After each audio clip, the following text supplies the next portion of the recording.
Hello, my beautiful blossoms, blooms, and buds. I am so sorry that I am late. I was prepping for the convention this weekend, and time got away from me. And then my mom asked, "Can you help me find this episode on the TV?" So, but we're here. Hello, and welcome to, I believe it is episode 5 or part 5 of Peerless Book 1. Yes, hello Truffle, hello Annika, hello Chi-Chi-Kikis. No worries, wouldn't be a con without a crunch. Hello. Yes, there's also water on my glasses. No, I am making Danmei goodie bags because there's actually going to be a Danmei panel, and I made little like Rosebud. Oh, that's worse. All right, no glasses this time, I guess. Yeah, I'm making the little cards and advertising this, and I wanted to put fancy little stickers on it because it's pretty simple, just a little note card, size piece of construction paper with the details on it, and a little heart sticker behind it. But I wanted a little more pizzazz, so I ordered some like star and heart stickers. Guess what got delayed? And hopefully will actually arrive tonight. So I'm not scrambling to put these in the Danmei goodie bags tomorrow, as well as stickering, because I'll have a little time to sticker at work tomorrow. If it arrives, oh, as you said, Annika, wouldn't be a con without a crunch. I thought this convention, I thought I was like, I'm ready. I got stuff laid out. I know what I'm doing.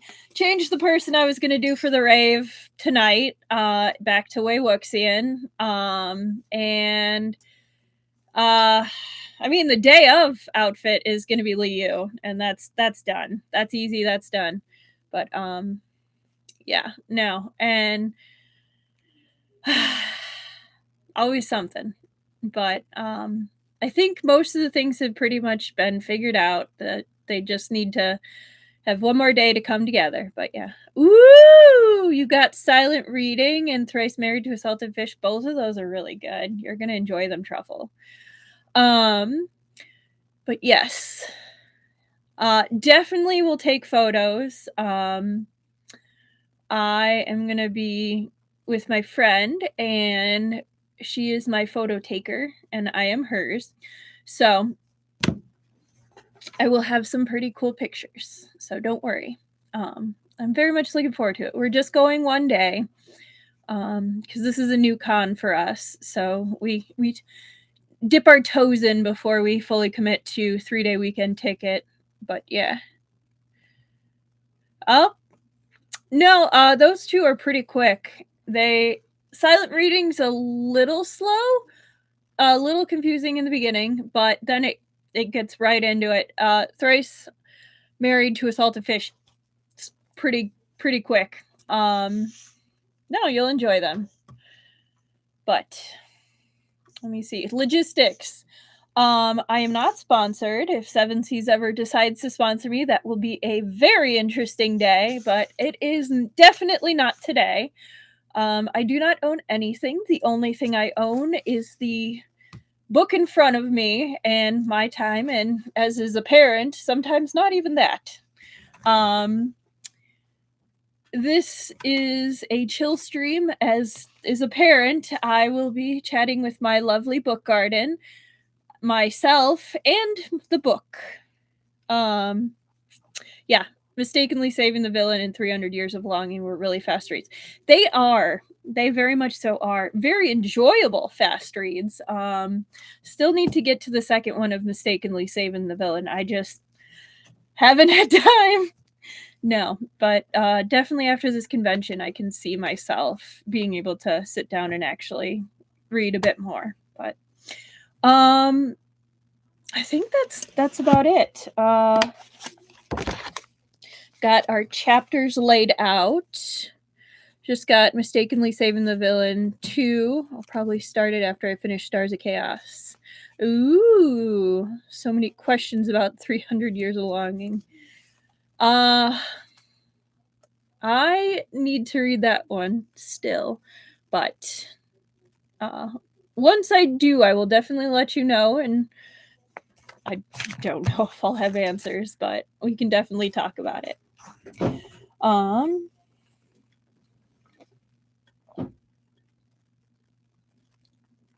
All right. Let's just get started. I don't think I forgot anything. Wouldn't be surprised if I did. But the chapters we'll be covering tonight are chapters 21 through 28. We'll have some fun. As always, with this author, I believe we ended on a little bit of a cliffhanger. So it's 6:15. Okay. So,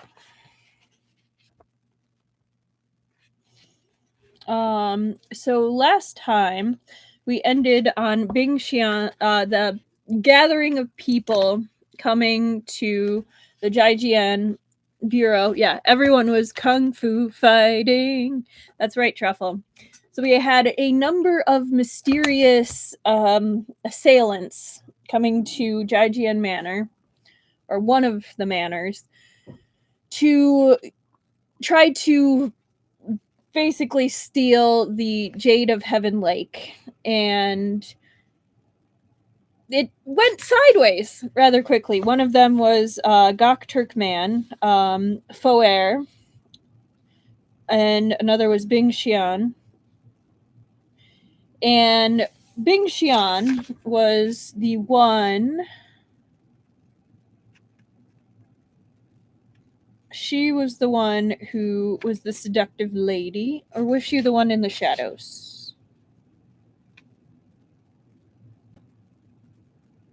No, she was the seductive lady, Bing Xian.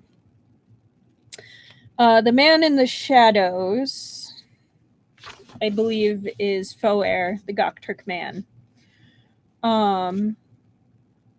So he was also getting a great shock because Feng Xiao's appearance belied his skills. Those who underestimated him due to his excessive beauty would find themselves blindsided by his incredible martial arts. The Gokturk man had never set foot in the Central Plains, but he had considerable confidence in his own skill. He'd been convinced that if he stepped into the Jianghu, he'd have few equals, that he was strong enough to stand among the best of grandmasters. Since entering the Central Plains, the man had challenged several sect and guild leaders, and they were all top martial experts. Just as he expected, even within the expansive Jianghu, there were few who could match him. Until he met Feng Xiao.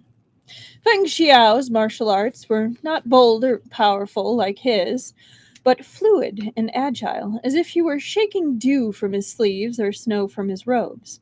They conjured the image of plucking flowers with a smile or taking a graceful stroll. Every motion was beautiful. But Foer saw bloodlust concealed in the beauty. Feng Xiao's moves seemed effortless, yet each and every one threatened ambush from all directions.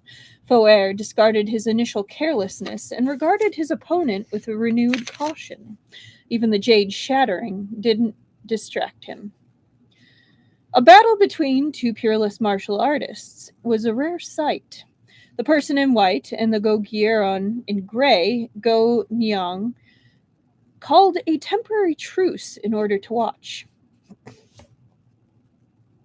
Jubuchu coughed twice lightly, then whispered, "That man didn't come for the jade. He wants to kill Feng Xiao." The words were meant for Pei Jingzi, who was standing beside him. Pei Jingzi was stunned. "How do you know?" Chubuchu scoffed. Haven't you realized? From the moment he appeared, he only had eyes for Feng Xiao. He didn't even glance at the jade, and he didn't participate in the scuffle for it either. Do you know who he is? I've never seen him before, but if I'm not mistaken, his name is Foer, and he's the top martial artist under Ishbar Kagan. He was taught by great masters, and his martial skill combines the strengths of various schools. That man has yet to lose a fight since entering the Central Plains. He's what they call a Grand Master. Pei Jingzi gasped in surprise. He'd never expected an ordinary knight like this could attract such a powerful martial artist. Who's stronger, him or my lord? I don't know any martial arts, said Chubuchu. Why are you asking me? Pei Jingzi didn't bother replying. He watched for some time as the fighters' sleeves swirled and their silhouettes flickered, but they were simply too fast. Even Pei Jingzi couldn't tell who had the upper hand. He was so anxious he turned and ran back into the house, reappearing with an object cradled in his arms. Pei Jingzi called to Feng Xiao. Sir, your zither! Toss it over. Feng Xiao's voice was clear and calm with no sign of surrender. Pei Jingzi's eyes lit up, and he threw the zither into the air. They heard but a single twang, yet the sound called to mind a vast army, the charging of 1,000 valiant soldiers. The very air went stagnant, and everyone's hair stood on end as they watched with bated breath. Assumptions get your butt kicked in this world. Very much so. What a zither! Person in white exclaimed. Go Niang, however, turned away from the fight between Feng Xiao and Foer. His brow furrowed as he looked at Pei Jingzi and Chubuchu, who were both still observing the battle. In a flash, he dove towards them. His katana transformed into a tide of qi as it swept towards the pair. Pei Jingzi yanked Chubuchu out of the way, but at the last second, Go Niang changed tactics and grabbed at them with his free hand. Pei Jingzi thought he was going to take Chubuchu as a hostage. He shoved Chubuchu back and drew his sword to parry his opponent's strike. However, Go Niang's goal wasn't Chubuchu, but Pei Jingzi. His blade immediately reversed its trajectory to meet Pei Jingzi's sword. His internal energy was deep and strong, the wind from his katana ferocious. Pei Jingzi felt a numbness in his wrist, then a sharp agony between thumb and forefinger. His sword almost tumbled from his hand, and a moment later, Go Niang's sword was held against his neck. Hand over the jade if you value your life, Go Niang rasped. You destroyed the jade, Pei Jingzi spat back. Go Niang scowled. Don't mess with me. That was obviously a fake. He yelled to Feng Xiao. If that jade was real, you would never have handed it over so readily. Give me the real jade, or I'll kill him. Even inches away from death, Pei Jingzi couldn't help asking, Why me? Didn't common sense dictate that Chubuchu was a more suitable hostage since he was essentially defenseless? Wait. Don't take me for a fool, said Go Niang coldly. That man is Feng Xiao's lover, capable of traveling the Jianghu with him. He must know at least a technique or two. There's those assumptions again. You, on the other hand, are both weak and expendable. Why would I grab anyone else? Pei Jingzi was utterly flummoxed. As if Go Niang's words hadn't dealt his self-esteem a severe enough blow, Feng Xiao's quiet chuckle drifted down from above. If you know he's expandable, why grab him? Grab my lover would be better. Maybe I'd cooperate. The moment those words were uttered, the person in white smiled. Is that so? Then I'll give it a try. A flash of white robes, and he was at Chubuchu's side. Chu felt pain slam through his shoulder, rendering him completely immobile. So that was a little longer of a summary than I thought it was going to be, but that is literally where we are right now. So let me find my pen and we shall go. Actually, I don't need my pen. Chapter 21. In the blink of an eye, Chu had fallen into the hands of the person in white. What looked like a palm lightly placed on his shoulder seemed somehow to weigh thousands of pounds. Chu felt as if his shoulder had been removed entirely. In an instant, one side of his body went completely numb. His throat grew itchy, like it was being tickled by a feather, and he broke into another fit of coughing. The motion aggravated his injured shoulder, and the pain raced through his body. The person in white saw his paling face and the cold sweat that soaked him and reached out to support him with his other hand. "Are you all right?" Their tone was gentle and concerned, as if speaking to an old friend of many years, yet each word was probing. "Your footsteps are unsteady and your face is wan. But that didn't just happen now. It looks like you've been poisoned." They clicked their tongue. "You're dragging this sickly body around, yet still helping the Jijian Bureau look for the jade. Is it worth it? Why not come with me instead? I'll neutralize this poison and set you free. You'll be spared the pain of being trapped at the mercy of others." Chu looked up sharply, his gaze piercing both the darkness and the veil, locking onto his captor's eyes. Ooh. The veiled figure didn't shy away from his stare. They gazed back. Perhaps there was even a kind and gentle smile on their lips. Ooh, we got a picture. Hey. Look at those eyes. Oh, the lashes.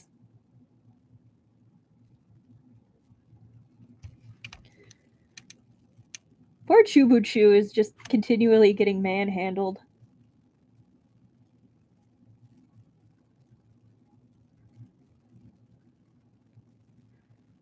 And those are some yowie hands if I ever did see them. Yeah. So many oh my's. Like, look at them lashes. Even for Danmei, those are like some pronounced lashes.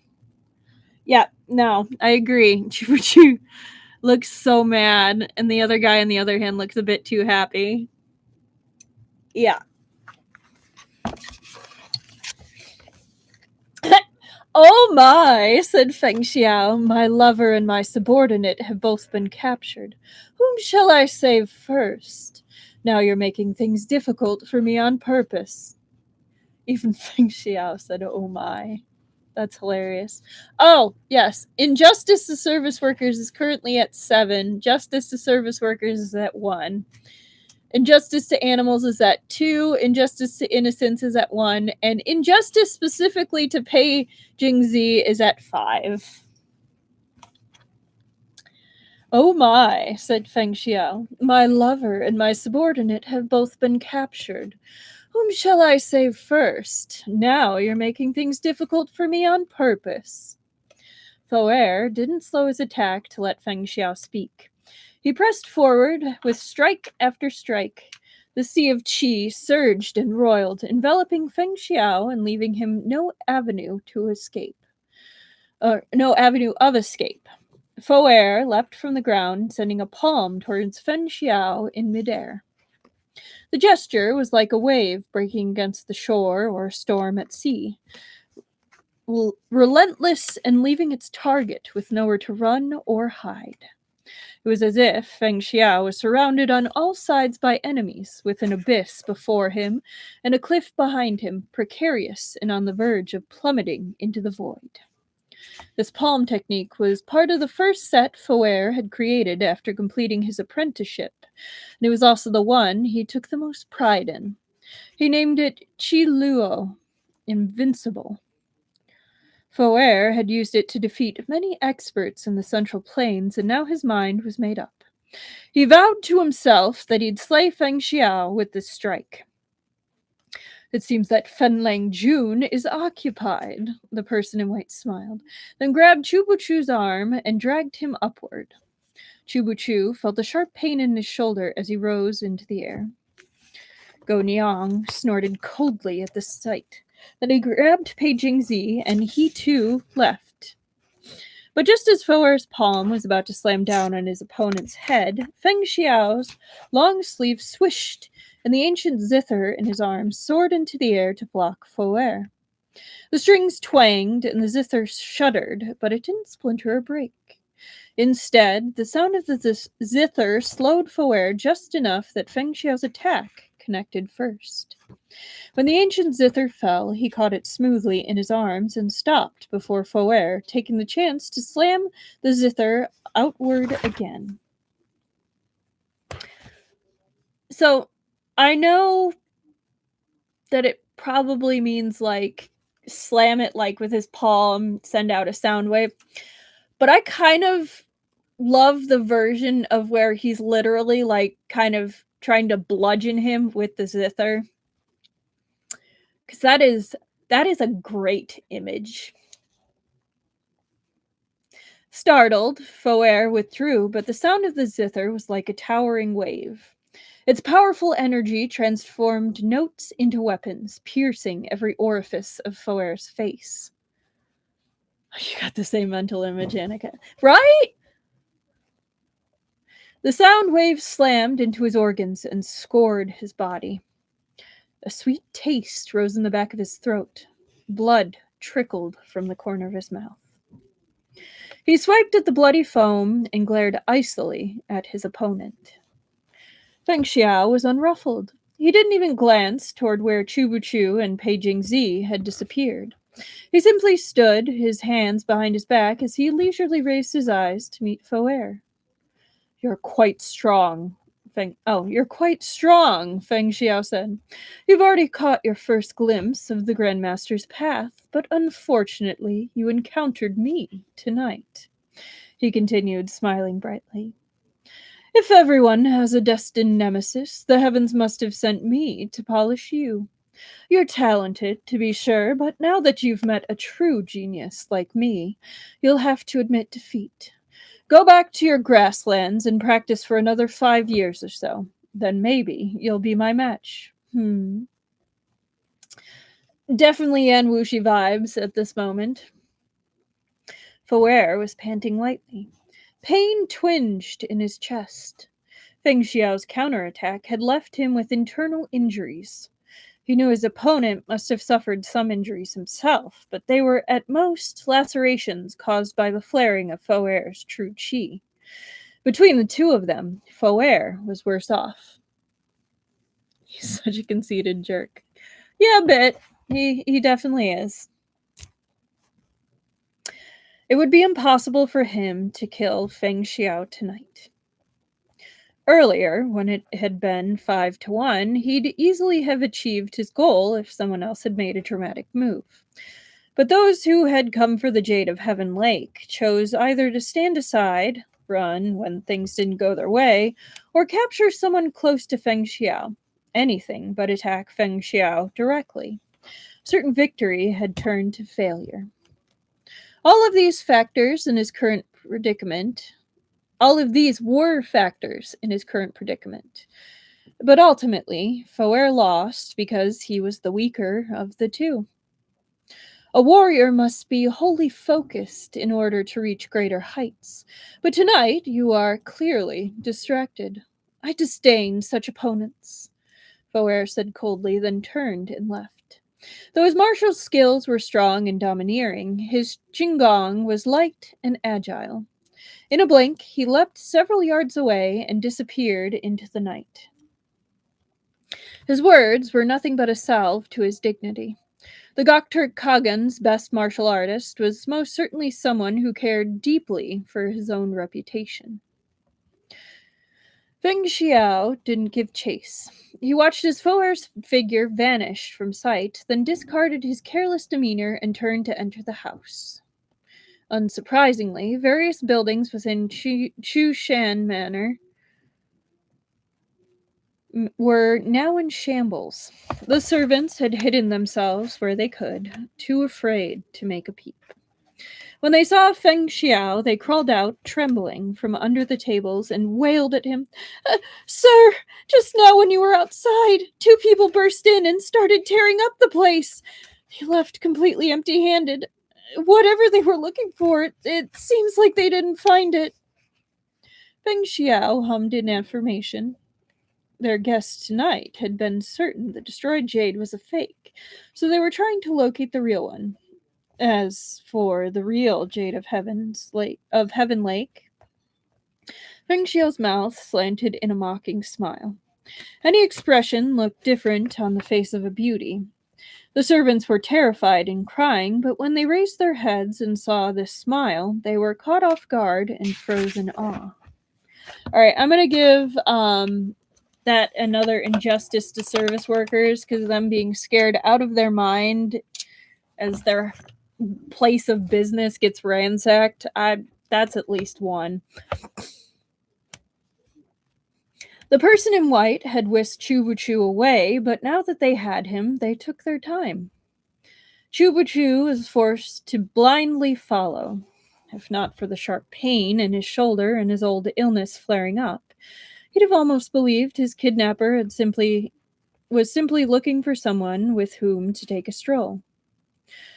From afar came the clang of the night gong, and in the distance several lights flickered. The night was deep, and the heavy dew added to the chill. Chubuchu was wearing several layers, yet he still felt the cold and shuddered. "You're not from the Jianghu," he said, then followed it with two hoarse coughs. He thought absently that he must have gotten a fever from the chill. His entire body was sore, and he longed to find a bed and lie down as soon as possible. But life was unpredictable. Instead, he had to follow this stranger and play a game of riddles. The person in white smiled and said, "I'm not. And are you?" Chubuchu acted like he hadn't heard him. "You came here tonight and joined the excitement, so you must want the jade. But if you're not from the Jianghu, the legends about it strengthening one's martial arts wouldn't interest you. People like you seem easygoing on the surface, but deep down they're arrogant. You're not the type to readily submit to another, yet you came here personally. That means the one whose orders you follow must be of high status indeed. You wish to obtain the jade and present it to them. Has anyone ever told you that clever people die quicker deaths?" "You needn't waste so many words," Chubuchu said coolly. "Four are enough to sum me up. Heaven envies the talented." The person in white chuckled. "Taoist Chu, you really are too fascinating. If we hadn't met at such an inopportune time, I'd have liked to take you tea tasting and enjoyed the scenery together. If it was with you, I wouldn't be able to drink any tea nor enjoy any scenery." The person in white ignored the quip. "Are you hungry?" they asked. "Is there anything to eat in the city at this time of night? Take me around for a look. Hot soup would be best." Yet definitely creep alert with this. "My shoulder hurts and I'm not hungry." The person in white smiled behind their veil. "If you don't take me, your shoulder will hurt rather more, I'm afraid." He spoke with complete politeness and without a hint of anger, but his threats were extraordinarily vicious. "Even if I don't take you, someone else will," Chubuchu said. The person in white laughed. "Who?" "Me." A tall and slender figure stood forward out of the night. He stepped several paces away, his back to the lights of the city. Fen Lang Jun is so fast. You dismiss the Gok Turk's #1 martial arts master just like that? The man in white exclaimed in surprise. Feng Xiao said, Not so. You caught my lover, so why shouldn't I be a bit faster? All right. 30 minutes. One second. All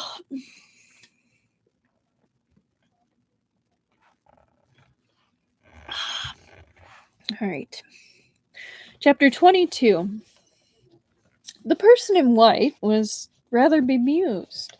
Fouer's skill and battle lust were such that even if he failed to kill Feng Xiao, he should still have held him up. Who would have expected the foremost martial artist of the Gok Turks would fail to live up to his reputation? Less than 2 hours had passed, yet Feng Xiao had already extricated himself and caught up with them. Feng Lanjun's martial arts have exceeded my expectations. You never intended to go far in the first place, said Feng Xiao. Of all the people who appeared tonight, your background alone remains a mystery. Doesn't this distinguished master wish to introduce themselves? Or do you wish to come and go without even leaving your name? A name is just a word, the person in white said. Hundreds of years from now, ash will return to ash, and dust to dust. Why does Feng Ling Jun persist in asking? Feng Xiao sneered. The more someone says something like this, the more they must care about their own reputation. You're dressed in white, your clothes free of dust, so you're the kind who is deeply critical on the inside to both yourself and others. Certainly nothing like the untrammable image you're presenting now. Untrammeled. The person in white smiled. I'm not interested in Feng Langjun's evaluation of me. What interests me is that you detained Taoist Chu and poisoned him, subjecting him to a fate worse than death. Why does he still hope for you to rescue him? Are there really people in this world who enjoy being tortured? Yes, but it's not this one. I don't enjoy torture, but compared to falling into your hands, I'd rather land in his, Chubuchu said coldly.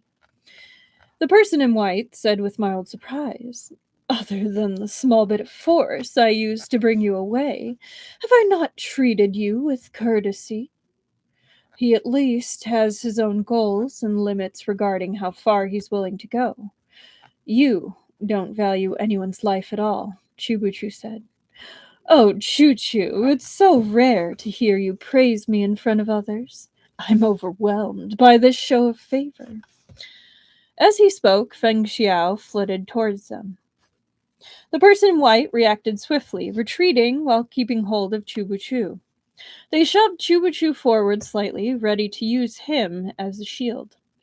Unexpectedly, Feng Xiao didn't target anything vital, but instead extended his hand to remove their veiled hat. The person in white flinched, but it was too late. Their head was bared, and a cold wind blew over them, leaving its lingering chill. Chubuchu coughed twice, not hiding his surprise. Feng Xiao smiled. So even monks are dishonest nowadays. Rather than staying in their temples and chanting scriptures, they come to steal precious jades. What abbot are you under? I'd like a word. The moonlight glinted off the smooth and shiny head of the man in white, and Feng Xiao couldn't help but think of a boiled egg, freshly peeled. Still in the man's clutches, Chubuchu began coughing again. Feng Xiao glanced over. He could swear that Chubuchu was using his cough to conceal his laughter. Feng Xiao suddenly felt that he and this invalid were quite in sync. In the instant the man in white's hat was removed, fury flashed over his face. But he quickly composed himself and said, This humble monk has no fixed residence. He lives like the drifting clouds, free and untethered. My Dharma name is a humble one, not worth mentioning. Oh, ho, said Feng Xia.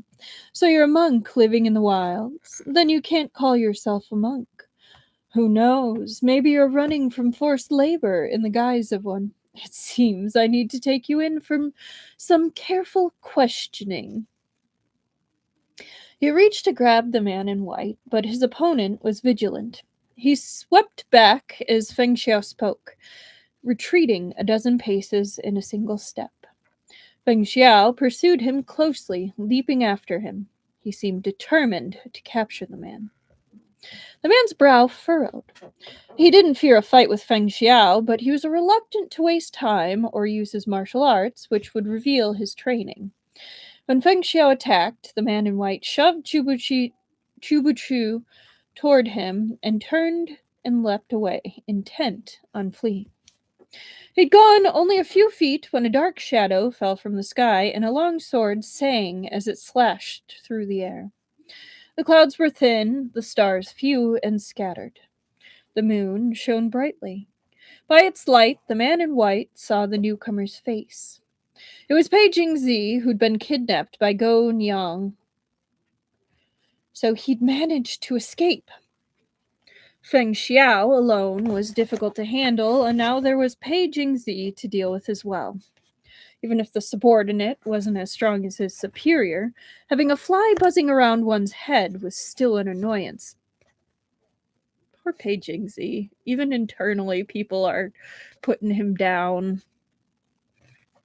The man in white saw victory had slipped from his grasp, and he had no desire to linger.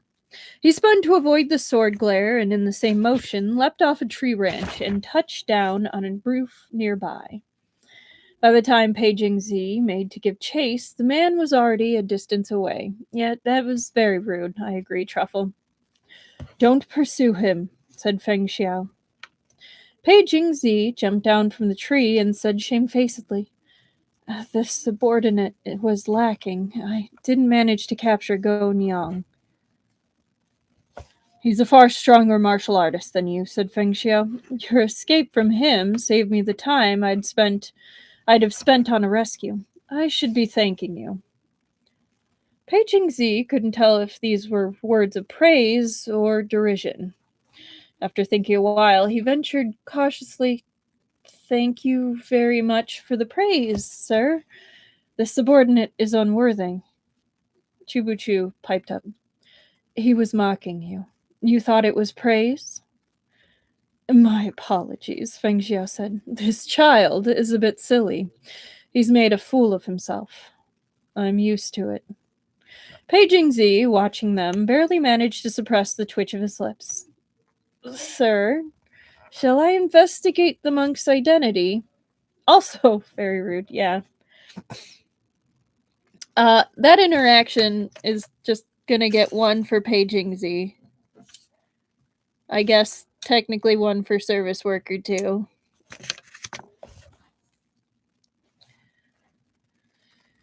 Feng Xiao looked at Chu Buchu. Taoist Master Chu must already know. I do have a guess, but I don't know if it's correct, said Chu Buchu. Tell us. The monk Yu Xiu. Who? Pei Jingzi was bewildered. He searched his memory, but couldn't remember anyone by that name appearing in the Jianghu. He's apprenticed to the Buddhist master and sage of Tiantai sect, Chu Buchu continued. He rarely wanders the Jianghu and is not considered one of their number. Most recently, he worked for a certain eminent personage and advises them from behind the scenes.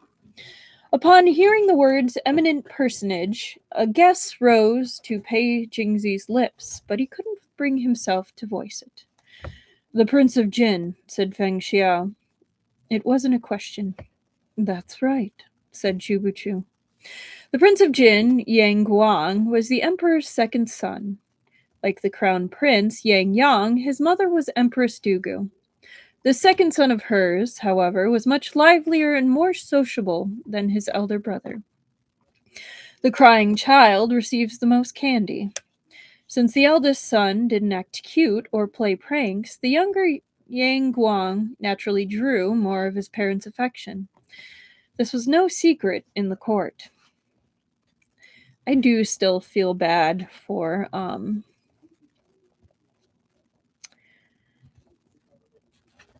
Yang Yang. Because, like, granted, he's not as outstanding as his brother, but, like, he wasn't bad either. Like, he didn't have that ruthlessness to be a ruler, it seemed, from what I remember of Thousand Autumns. Pei Jingzi had heard it whispered that the emperor was selecting a marshal to carry out his plan of conquering Chen and unifying the north and south. According to rumor, the empress intended to appoint the Prince of Jin as deputy marshal and send him on the expedition. If the Prince of Jin contributed to such a significant military achievement, no one would dare label him merely an unruly child the emperor and empress had spoiled since infancy. At that point, the Prince of Jin's contributions would likely surpass even those of His Highness the Crown Prince. Is his brother the one who killed Chen Gong? Yes. The Prince of Jin, Yang Guang, is the one who killed Chen Gong. Yes.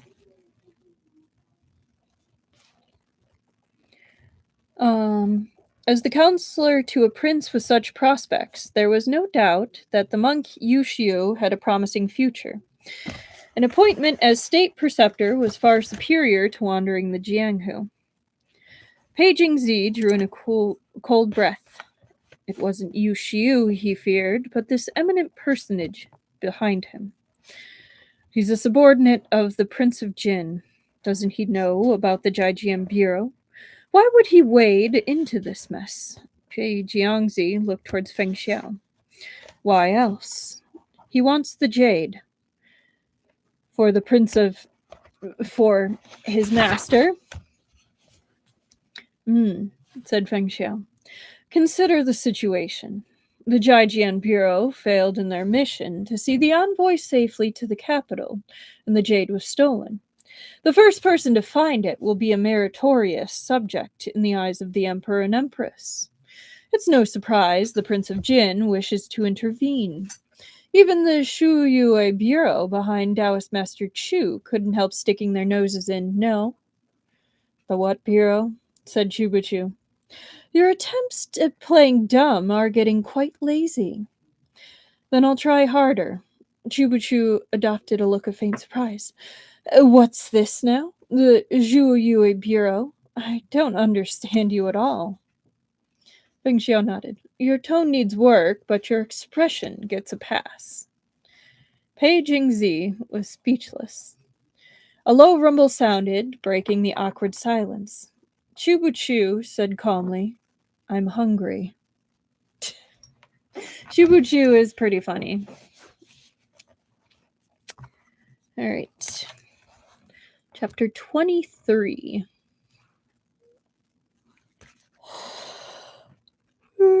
3:30.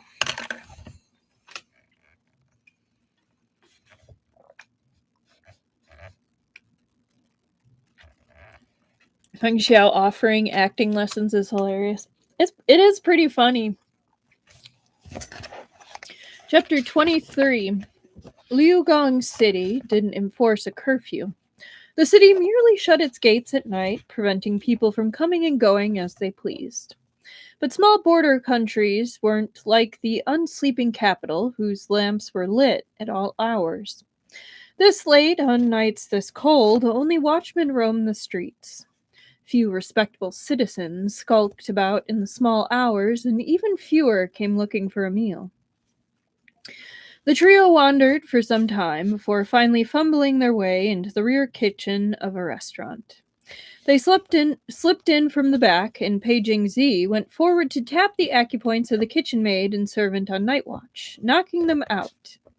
He found some firewood for the stove and rummaged through the shelves until he discovered some eggs and noodles, then boiled 3 portions. All right, that is definitely an injustice to the service workers because literally they weren't even open and they broke in and are now eating their food. This wasn't because Feng Xiao's treatment of Chu Chu had suddenly improved, but because Feng Xiao himself was hungry. Chu Chu didn't stand on courtesy either. The word courtesy didn't exist in his personal dictionary, and that went doubly towards the man who'd poisoned him. When Pei Jingzi brought the noodles, he'd grabbed the largest bowl and ducked his head to eat. Making the restaurant into a self-service place is hilarious. Ooh, now I want to go to a self-service restaurant place. Maybe Sunday.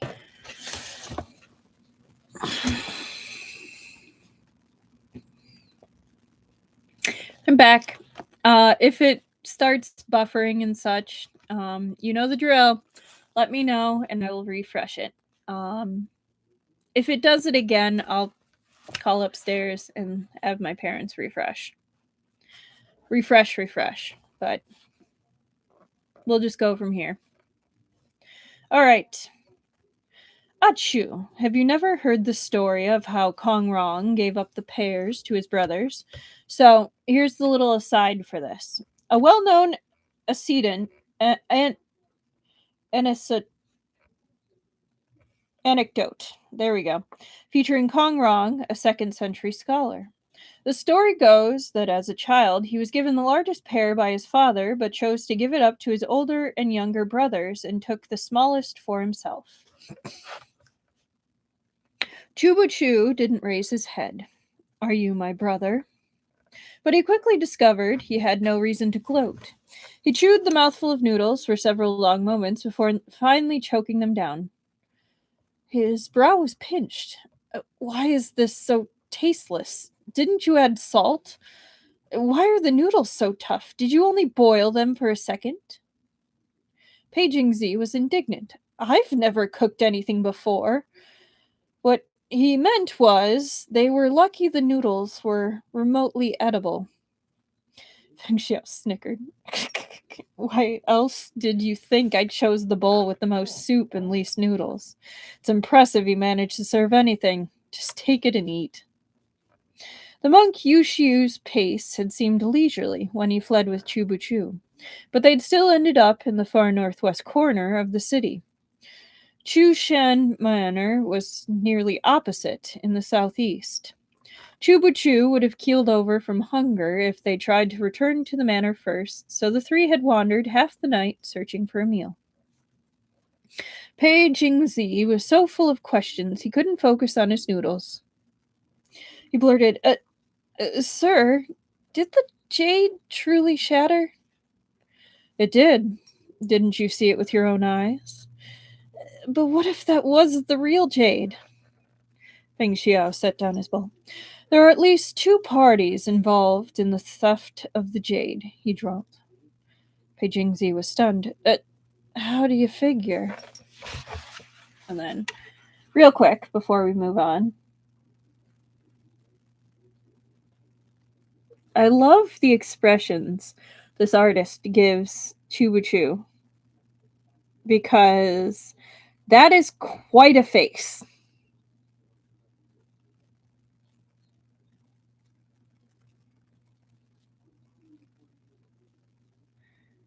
Like,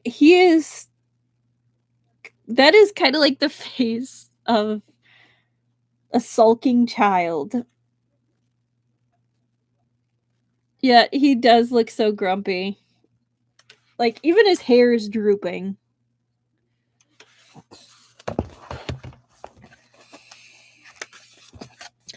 Your brain is as inadequate as your cooking skills, Chu Chu said icily. The Khotanese envoy was killed, and the murderer has been lying low inside the city with the stolen jade. They must have had help from an insider to achieve this. Chu Chu was now mocking him outright. Yet, not only did Feng Xiao fail to defend him, he agreed. If they have help from someone in the city, it will be even harder for us to find the real jade. Previously, I suspected the killer was colluding with Wen Liang of Ling Lang Pavilion and trying to misdirect us and lead us astray. But Wen Liang was apprehended, and the supposed Jade of Heaven Lake was still auctioned off. Then it looked like they might offer a fake to draw out attention and use the opportunity to transport the real stone out of the city. But after today's auction, the Eagle Riders the Jai Jian Bureau left on watch in various quarters of the city found no trace of anyone leaving with the jade. There's only one other possibility. He's is adorable. Poor guy is trying his best. I kind of love Page Young Z for that as well. He really is just trying his best, and he's really getting the short end of the stick quite a bit. He's getting beaten with the stick. Forget short end of the stick.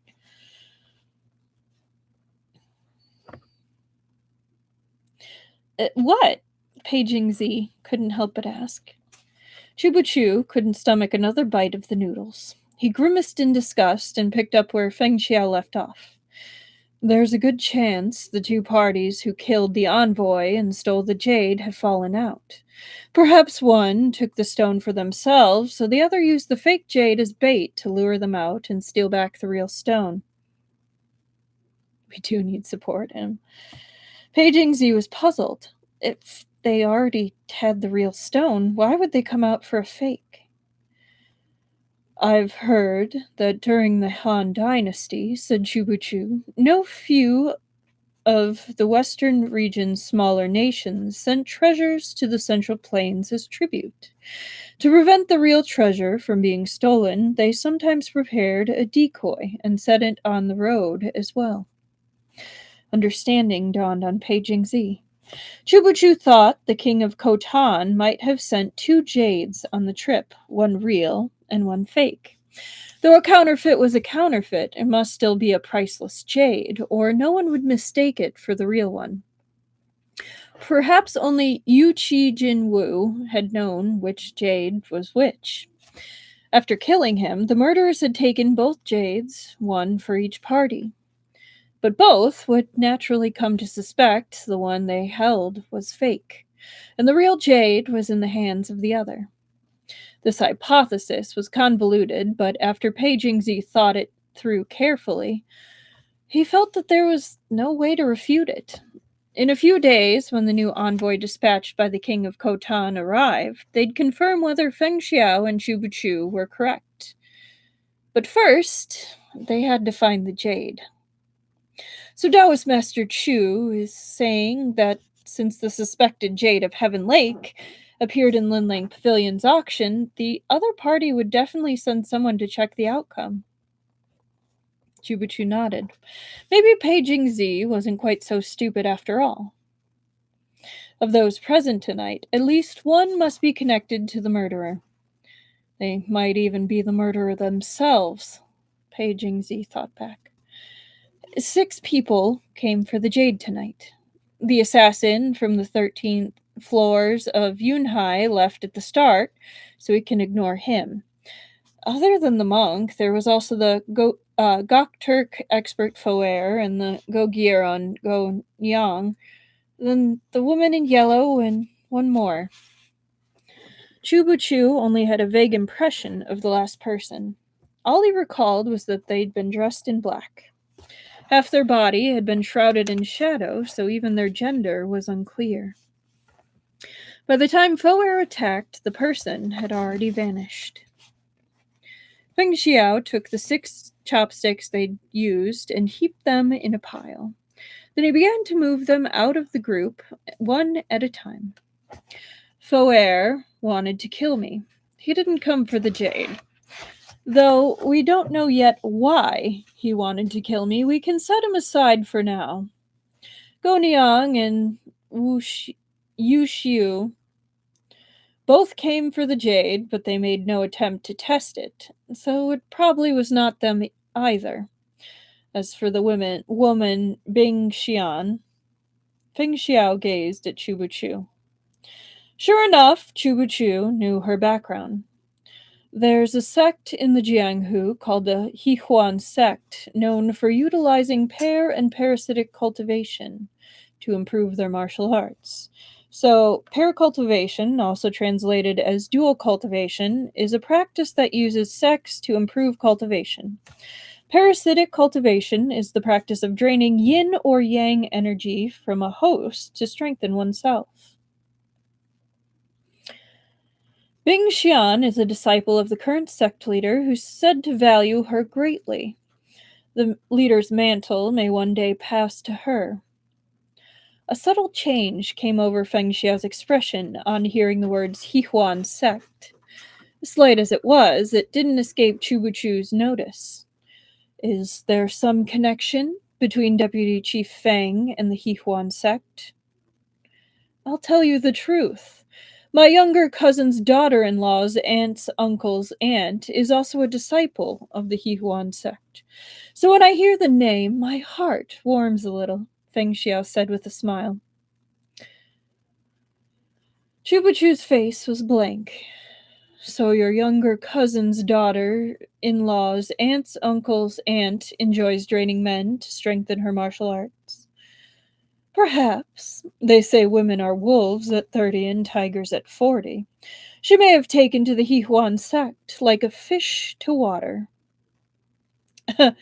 I also smell a lie, Truffle.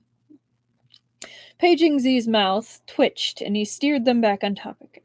So, Bing Xian and the other mysterious person are the likeliest suspects?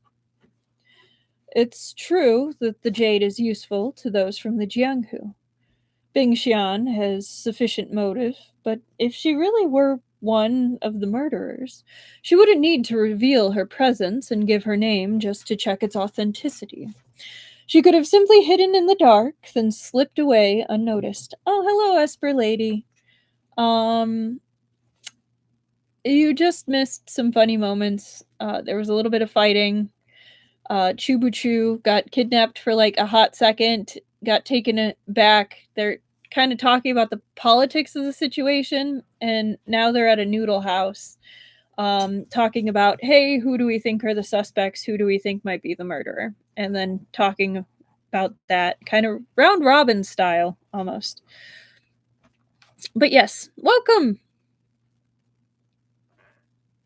How you doing tonight?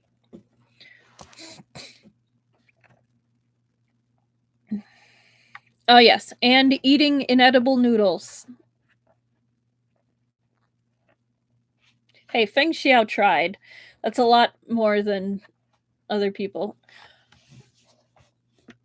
I'm not gonna lie, it kind of reminds me a little of when my mom was visiting my sister and my dad was home and I was really sick, and he tried making ravioli. And I say tried because I don't think he used a colander when he drained it, and they basically turned to mush, and there was still liquid, and I love him, but he is not a cook. So I feel like it's one of those situations, but like it was a very sweet gesture. I just was like, Dad, I love you, but I am so not up for food, and I can't. He's very sweet, but he is not a cook. I think the only two things like he is a master of is chili and popcorn. And I mean like stovetop popcorn. He is a master of popcorn. Oh, he can scramble eggs. He can do that. He knows how to do that. Apparently pasta's not his thing. That's okay. Yeah, no, sweet, sweet man, not a cook. Right? So hey, I give Pei Jingzi credit for trying. She's literally burned water before. Yes, stovetop popcorn is amazing. And he's got the touch. He knows how to do it just perfect. But anyway. Oh goodness, the water all evaporated and the pan pot burned. Oh, I hope it wasn't cast iron. That's criminal. Oh, my brother washed one of the cast iron pots with soap, like dish detergent. Ooh, my mom was so mad. Oh, yeah, yeah. He learned. We were able to re-season it, but yeah. You don't soak and you don't wash with this detergent. You just kind of scrub off the layer and go from there. The cardinal sin. That's okay. All right. Where was I?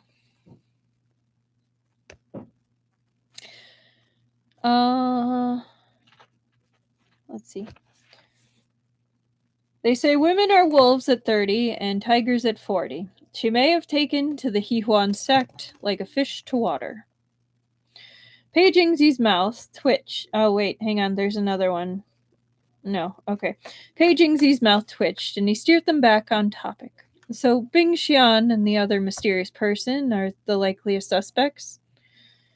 It's true the jade is useful to those from the Jianghu. Bing Xian has sufficient motive. But if she really were one of the murderers, she wouldn't need to reveal her presence and give her name just to check its authenticity. She could have simply hidden in the dark, then slipped away unnoticed. After considering this, Pei Jingxi thought it made sense. I love that. I guess I'm in my wolf era. Same. After considering this, when he saw Feng Xiao pluck away the penultimate chopstick and leave only one, he knew Feng Xiao too agreed with Chu Buchu's analysis. The likeliest suspect was the person in black whose gender they'd been unable to discern. Feng Xiao stood and said, "Before that person left, I secretly ordered a rider to tail them. When we get back to the manor, we can expect an update." This card Feng Xiao had hidden up his sleeve was news to Pei Jingxi as well. But he suddenly remembered a more important point. Sir, the jade was shattered. If it was real, wouldn't that mean the whole thing has been a wild goose chase and we don't have anything to present the emperor?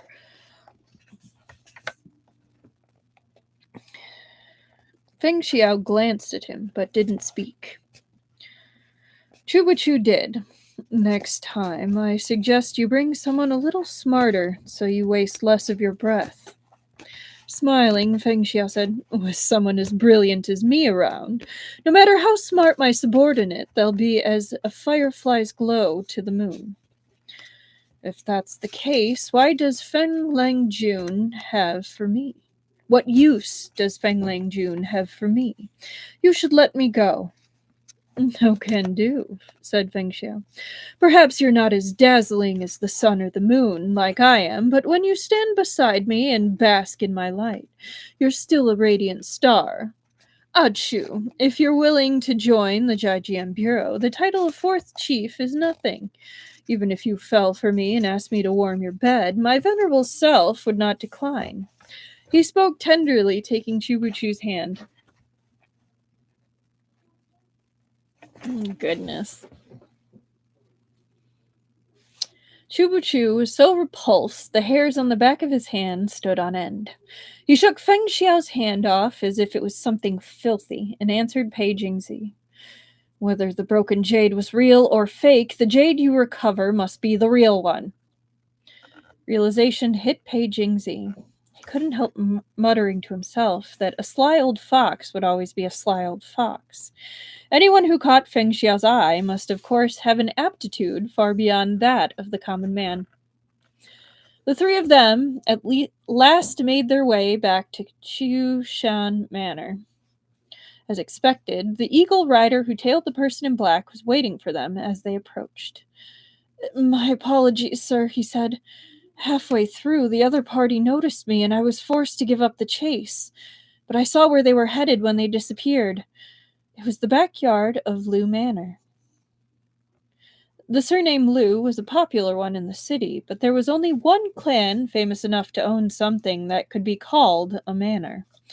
It was, of course, the wealthy Liu household, the same rumored to be distantly related to the Liu family of Fan Yang. A stunning coincidence. That morning, Feng Xiao and Chu Buchu had met the daughter of this very Liu family and her cousin at the restaurant. Feng Xiao and Chu Buchu glanced at each other. Ah, Chu, your cousin, said Feng Xiao. What was his name again? Sun Xing. Judging by their figure, the person in black looked more like Lady Liu. Let's go take a look. It was still the middle of the night and freezing out, yet Feng Xiao moved to stand.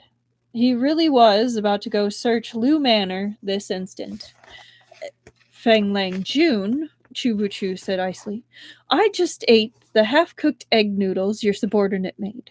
Now I have a stomach ache. I'm about to vomit blood again. Could you please show me a bit of sympathy? His plea for mercy was spoken as if brandishing 1,000 swords and halberds. Pei Jingzi could practically see a whizzing arrow shooting straight at him. He took an involuntary step back, not wanting to be drawn onto the battlefield. But Feng Xiao didn't take Chu Buchu seriously in the least. As if you're that delicate. You withstood incense of helplessness. What are a few egg noodles? Jingzi, go take a look in the kitchen. Fetch some snacks. Taoist Master Chu can pad his stomach with those. Then we'll head to the Liu residence. Still cold, Chu Buchu said, I'm quite serious. But Feng Xiao didn't believe a word. Go ahead and vomit, then. Let's see. To his great surprise, Chu Buchu really did open his mouth and retch. They were standing close together. Feng Xiao couldn't avoid it. But as the reek assaulted him, he realized Chu Buchu hadn't vomited blood. He'd brought up the bowl of egg noodles he'd eaten earlier. To the fastidious Deputy Chief Feng, this was far more intolerable than any blood. His face immediately drained of color. That's what gives you the ick? Out of all this stuff, puking is what gives you the ick. And I don't mean puking blood. I mean, like, legit just puking. I mean, to be fair, I do giggle at the people that retch when someone goes, like, bleh. Or, like, that little toy, that ooh toy. I am guilty of laughing at those videos. That's kind of... Sorry. I shouldn't make fun of him for that. I should not. That was rude of me. I'm sorry.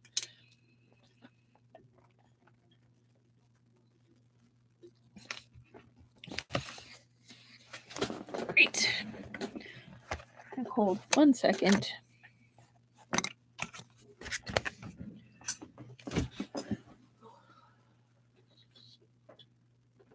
Cold.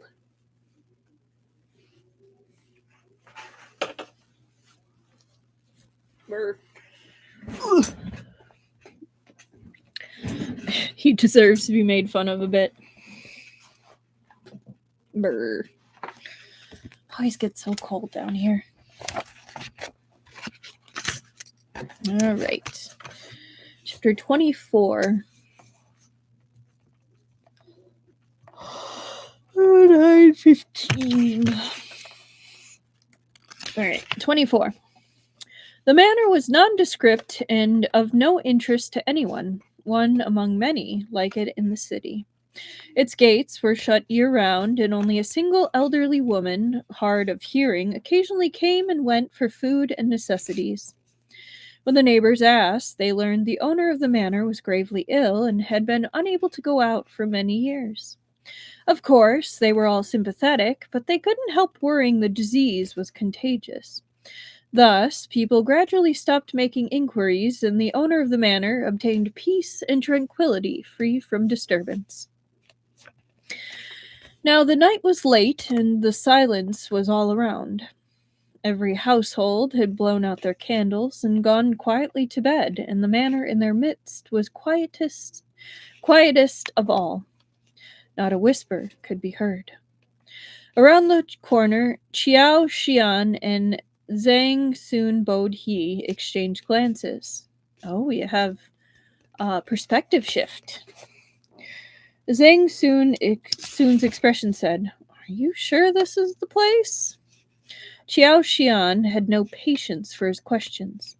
She leapt onto the tiled roof in a single bound. Zhang Sun shook his head and followed a step behind. They both landed soundlessly on the roof. Qiao Xian bent to remove a tile, but Zhang Sun Bod He stayed her hand. He pointed to the luminous moon in the sky, and Qiao Xian drew back. Tonight the moon was bright, the stars sparse. With no candles lit in the manor, the interior would be black as pitch. If a trickle of moonlight seeped down from overhead, an ordinary person might not notice, but a martial artist certainly would. I'll have to replay that. Wait, replay what? Okay. Zhang Sun Bod He looked around, then jumped off the roof and circled the building. After a few seconds, he leapt back up. Qiao Xian was confounded as she watched him crouch and spring outward. He hooked his feet around the eaves and hung upside down, facing the house, his movements silent. Qiao Xian, too, hopped down to look. She found a broken window and a pillar beside it that blocked Zhang Sun from sight while allowing him a clear view of the interior. She hid beneath the tree and threw him a hand signal. Is someone there? After a moment's observation, Zhang Sun gave her an unexpected answer. The bit where Feng Xiao got puked on. I missed a couple of minutes because I accidentally kicked myself out of YouTube. Ah, yes.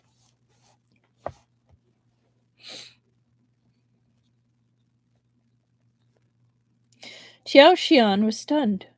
There was merely a wall between them, yet they hadn't detected this person's presence at all. Whoever it was must be a master of internal martial arts and breath control. This wouldn't be easy. Had the other party already noticed their presence and made their preparations? Just then, a noise came from behind the house. It was faint, but not so faint as to escape Qiao Xian and Zhang Sun's ears. Nor had it escaped the ears of the person inside. You're already here. Why keep sneaking around? The woman in the room, presumably Me.Mimo, snorted. Though she didn't conceal her anger, her voice had a charming lit that drove one to imagine an equally charming face. Qiao Xian and Zhang Sun looked at each other, then simultaneously hid themselves in the darkness. Better to let the exposed third person take the blame. Come out! The woman's tone was frigid as an arrow of ice, and she let out another delicate humph. A quiet noise came from behind the house, and a black shadow leapt out to smash through the broken window and attack the woman inside. Qiao Xian's ears pricked up. They were at a distance, but she could vaguely tell that the woman in the room wielded something like a whip. The intruder swung a sword, the blade ringing in the air, overflowing with murderous intent. Each move was made to kill. The woman blocked each blow one by one, but struggled to gain the upper hand. Such a stalemate couldn't last. Once the woman's patience was worn thin and her strength exhausted, the intruder would slay her with a single strike. Me.Mimo was an important lead in the case. Qiao Xian and Zhang Sun couldn't let her die. They hesitated no longer and charged into the house. The woman was embroiled in a life-and-death struggle with the masked figure in black.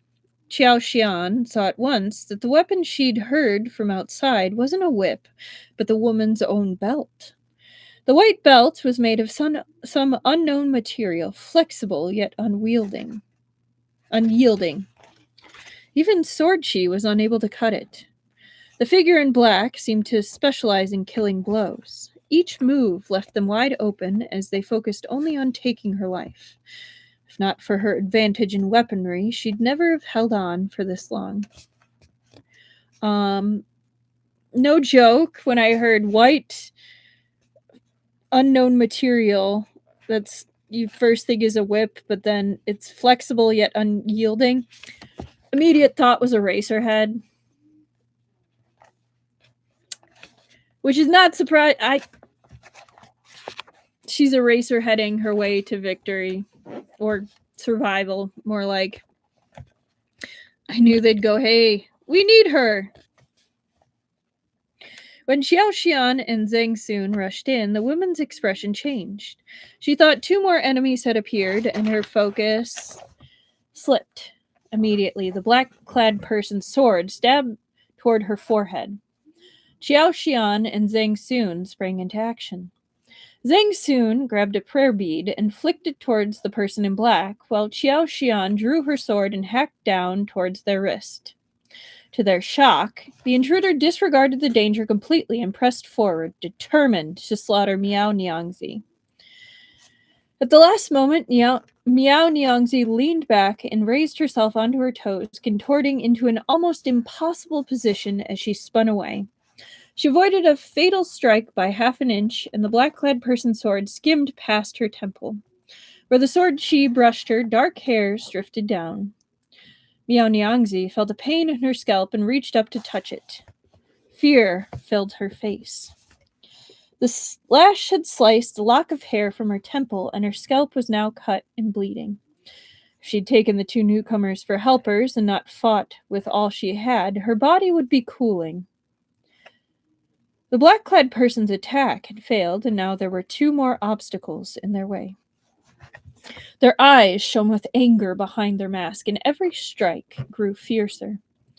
Zhang Sun shot bead after bead, each aimed perfectly through the gaps in the opponent's sword chi, so that they were unable to advance or retreat, much less approach Miao Niangzi. Xiao Xian, fearing Miao Niangzi might seize the chance to escape, left Zhang Sun to deal with the person in black. She grabbed for Miao Niangzi, intending to capture her. Miao Niangzi barked something in a harsh tone, but Xiao Xian couldn't understand her and didn't stop. Surprise came over Miao Niangzi's face, and she immediately switched to Chinese. Who are you? Someone who can protect you, said Xiao Xian. If you want to live, come with us. Miao Niangzi scoffed. There are many people who wish me dead, but they haven't succeeded yet. Across the room, Zhang Sun had no desire to waste time with this enemy.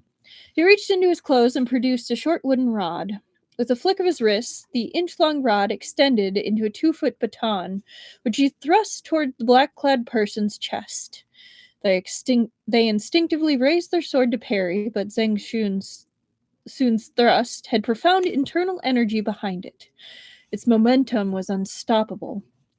Not only did the sword fail to block his strike, it snapped in 2. The rod slammed heavily into flesh. Zhang Sun Bodhi had thought to capture this person alive to find out who was so intent on taking Miao Niangzi's life. But when the masked intruders saw they'd failed in their mission, they bit down on the poison capsule in their mouth before Zhang Sun could stop them and died on the spot. You saw that person's skill, said Xiao Xian to Miao Niangzi. The 13 floors of Yunhai have many such experts. Even if this one is dead, a second will follow. We can guarantee you your life. Miao Niangzi's lovely eyes flashed. Who are you? And why should I believe you? Because of this. Xiao Xian fished a token from her sleeve. Miao Niangzi looked closely and saw 2 words carved upon it. Kai Huang Zhuo Yue. Though the token was wood, it gleamed like gold. It was clear at a glance that it was a valuable object. We are members of the Zhuo Yue Bureau working under the Emperor of Great Su. We hold the same authority as the 6 ministries. However great the danger you're in, the Zhuo Yue Bureau can ensure your safety. Meng Xi eyed the token with suspicion. I heard the Emperor ordered the Jijian Bureau to investigate this case. I've never heard of any Zhuo Yue Bureau. The Jijian Bureau was established by the Emperor, and the Zhuo Yue Bureau by the Empress. The court has its two saints who rule side by side. Surely you've heard of this. Watching Qiao Xian patiently tried to convince her, Meng Xi could see she wasn't out for blood.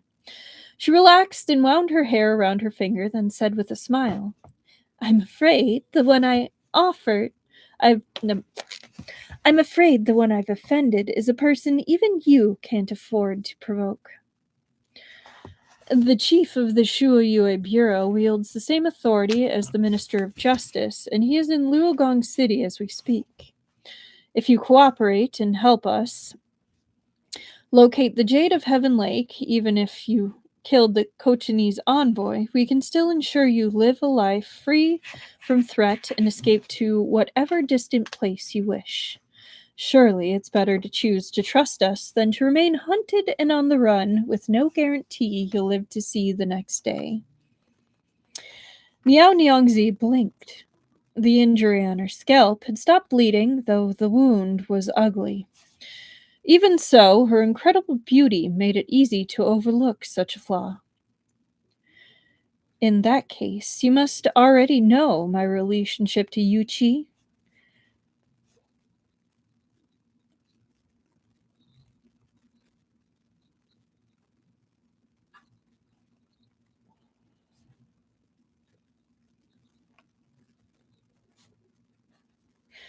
In that case, you must already know my relationship to Yunqi. Yunqi? Yunqi Jinwu, the dead Cotonese envoy? Qiao Xian and Zhang Sun Bodhi exchanged a glance. Their minds went quickly to work, though their expressions remained unchanged. That's right, Qiao Xian said. We've already looked into your relationship.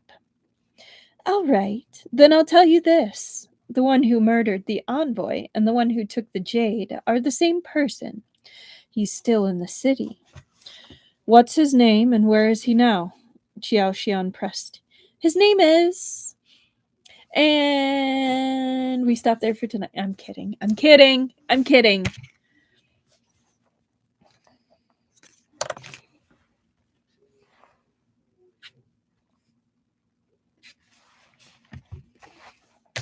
Or am I? I'm kidding. All right, 123:15.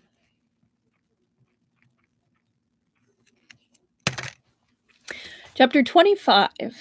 As Meng Xi parted her lips to speak, Qiao Xian and Zhang Sun unconsciously moved closer. Meng Xi suddenly raised her sleeves and shot two darts, their tips glinting a blackish blue. Poisoned. Shocked, both dodged. Zhang Sun flicked a prayer bead with extraordinary swiftness, intent on stopping Meng Xi. But she was faster still. Her figure flickered and vanished, reappearing several feet away in a blink. Stop her! Qiao Xian cried. Zhang Sun Bodhi gathered his qi and rushed after Meng Xi. His palm flew out with almost his full strength behind it. Meng Xi's back was to him as she fled, leaving her wide open. Yet when the wind from Zhang Sun's palm hit her, she didn't crumple. She merely faltered slightly and sped on. Even if he gathered more qi and gave chase, it was too late. He'd lost his chance. Within seconds, Meng Xi had vanished. Qiao Xian rushed over. What was that? Everything had happened in an instant. Neither had expected their cooked duck to get up and fly away. I knew it was too easy. Yep. Meat Bun would drop a line like that and make us wait like 3 books to find out. You're not wrong. She hid her true strength earlier, Zhang Sun rasped. He realized it the instant Meng Xi withstood his attack with only a stumble. Impossible! Qiao Xian refuted it on reflex. If that was the case, why couldn't she defeat the assassin? 2 reasons. First, she knew we were here and wished to see which side we were on. When she saw we came to save her, she drew more secure. Second, the fact that we tried to negotiate with her proved we weren't the types to kill indiscriminately, which meant she had more room to catch us off guard. It was rare for Zhang Xun to talk so much. Xiao Xian would have preferred him to remain silent, or at least not just stand there and watch as an important lead ran off. Now that Miao Niangzi had slipped their grasp, finding her again would be terribly difficult.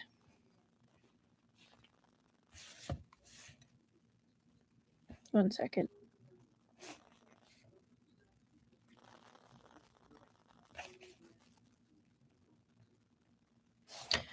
Okay. Now, all we can do is ask the Lord Chief for instructions, said Xiao Xian. Zhang Xun said nothing because he had no better ideas. After a moment, he mused. She took my palm strike. Even if she managed to escape, she must be seriously injured. If she wishes to disguise herself to sneak out of the city, she won't find it easy, Qiao Xian said thoughtfully. But mobilizing the city guard and constables to search for her would reveal our identities and alert the Jijian Bureau. That would affect the Lord Chief's plans. It wouldn't, said Zhang Xun Bodhi. Qiao Xian frowned. Why not? I heard the strongest martial expert under Ishbar Kagan, Foer, is in the city as well. He must be after the Lord Chief. Different chief, but kind of. They couldn't know that earlier that night, that very man had fought Feng Xiao. Xiao Xian started. Then we must protect the Lord Chief! No need. The Lord Chief is under the protection of the Jijian Bureau. But if Foer has arrived, Appa Kagan's men must be here as well. Our official duties come first. We no longer have time to make trouble for the Jijian Bureau. Xiao Xian pondered this. So you're saying... The Jijian Bureau and the Shuoyue Bureau had always performed their respective duties independently, and their presence in Liugang City was no exception. Of course, Chubuchu hadn't brought the members of Shuoyue Bureau here for the sole purpose of hindering the Jijian Bureau. They had their own important matters to attend to. However, after hearing of the murder of the Khotanese envoy and the theft of the jade, Chubuchu had elected to obstruct Feng Xiao's investigation while they waited. If the Shuoyue Bureau were to find the jade first, they'd earn another merit in the eyes of the Emperor. But with the appearance of Foer, the situation had changed. The case of the jade must be set aside.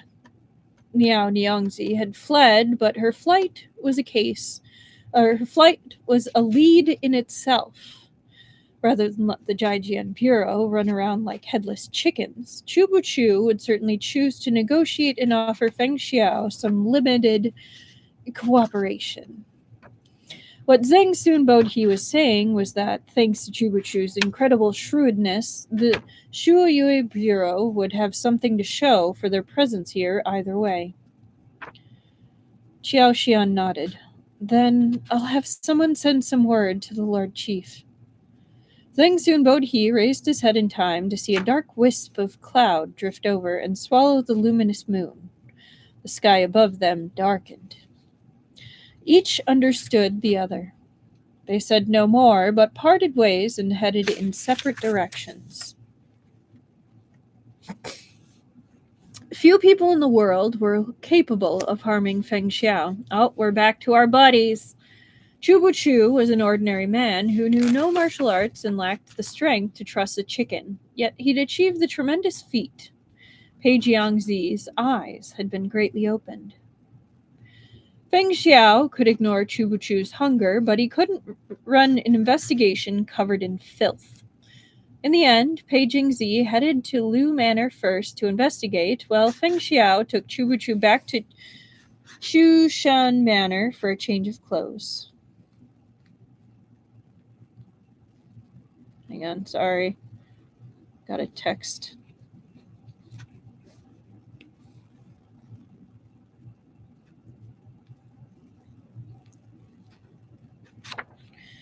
Okay. Using every skill at his disposal, Feng Xiao rushed back to the manor like the wind. He probably expended less effort fighting Foer earlier. All the night's patrolman saw was a black shadow hurtling towards him. Before he could get a clear look, a blistering gale had blown past his cheek and swept into the distance, scaring the living daylights out of him. He wondered if all his night walks had finally led to a ghostly encounter. And that's a one more to the injustice to service workers, scaring them out of their mind. Chubuchu wasn't much better off. He'd just been taken hostage by the monk Yushiu, which had left one shoulder numb, and now he's being dragged along by his other arm as a spirit. At a sprint. Oh, hi, Momar's Rover. Welcome. So what we've been through is we had that kung fu fighting at the manor. So Foer, the Gok Turk fighter, was trying to kill Feng Xiao. He failed. Feng Xiao showed he was more badass. Then we had a discussion. Pei Jingzi got roasted by both of them. Etc. etc. Yeah, Feng Xiao's priorities are a problem. They ate some not well cooked noodles that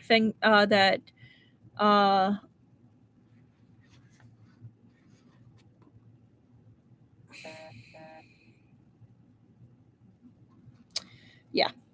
Basically, we're bouncing back and forth. We went over to Zhang Sun and Xiao Xian, the ones of Shuiyue, and they found Miao Yangzi. She was getting attacked, and then she escaped, basically. Yeah, Chubuchu's stomach did not agree well with the noodles, and he puked all over Feng Xiao, and that's why Feng Xiao is running through the city. Because he's like, this is disgusting. Oh my goodness. No one can see me in this disgusting filth. Yes. And you're welcome for the recap. I don't think I did a good job of it, but you're welcome. Yes.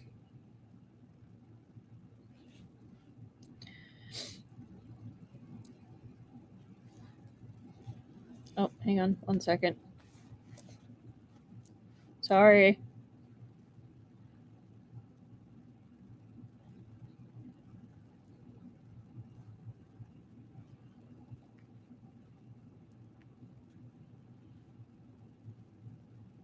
Chubuchu, bet.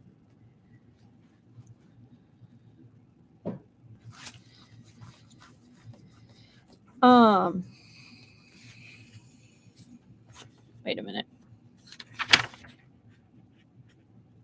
Yes. They also just scared the crap out of a night guard. Because Chubuchu, no, Feng Xiao is like completely misusing his Qinggong to sprint past into the manor. And so he scared him. Yes. Chubuchu wasn't much better off. He'd just been taken hostage by the monk Yushiu, which had left one shoulder numb, and now he was being dragged along by the other arm at a sprint. Both his shoulders had lost almost all feeling. Despite his discomfort, Chubuchu felt Feng Xiao's reaction had been worth it. Feng Xiao's voice drifted over, a tight smile audible in his voice.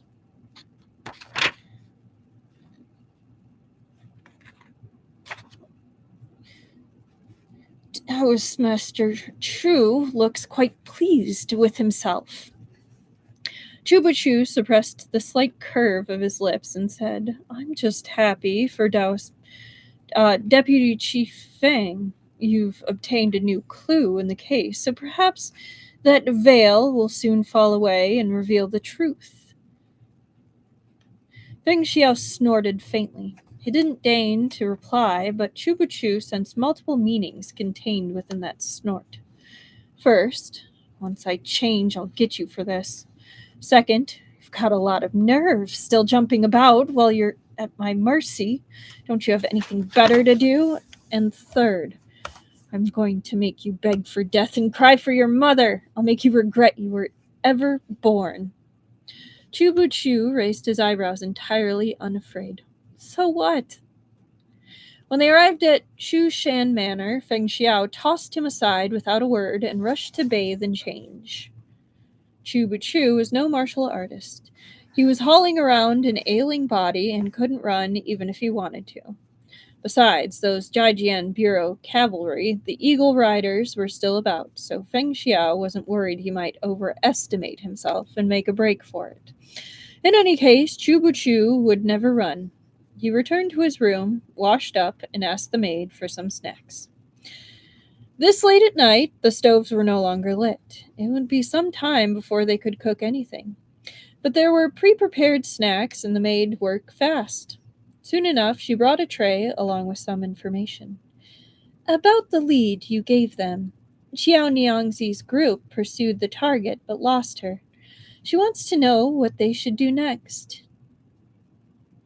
The maid was called Tang Li. The steward had given this name to her when Chushan Manor employed her. Previously, she'd been known as Tao Niang, meaning peach. This was an unremarkable name that suited her dull appearance. There was nothing memorable about her. That's mean. She gets a mark.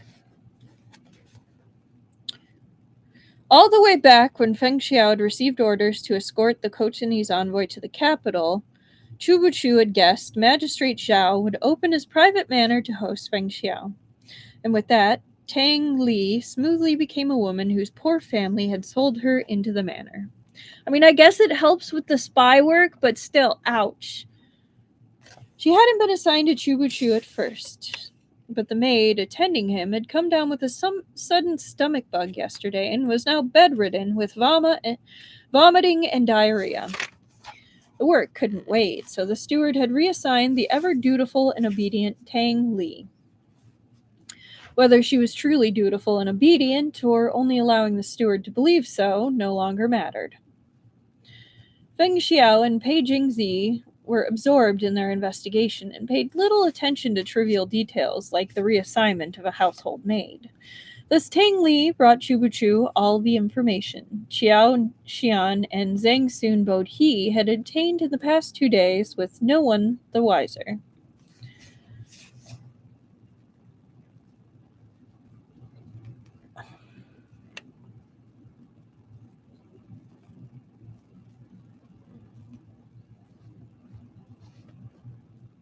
I just feel bad for Yin Yu when he was called plain.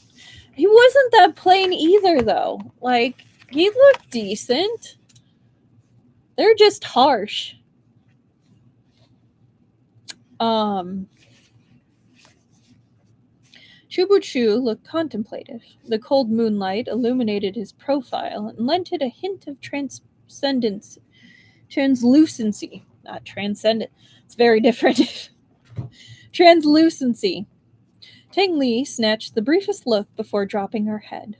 The esteemed guest in residence at the manor possessed a peerless beauty and elegance.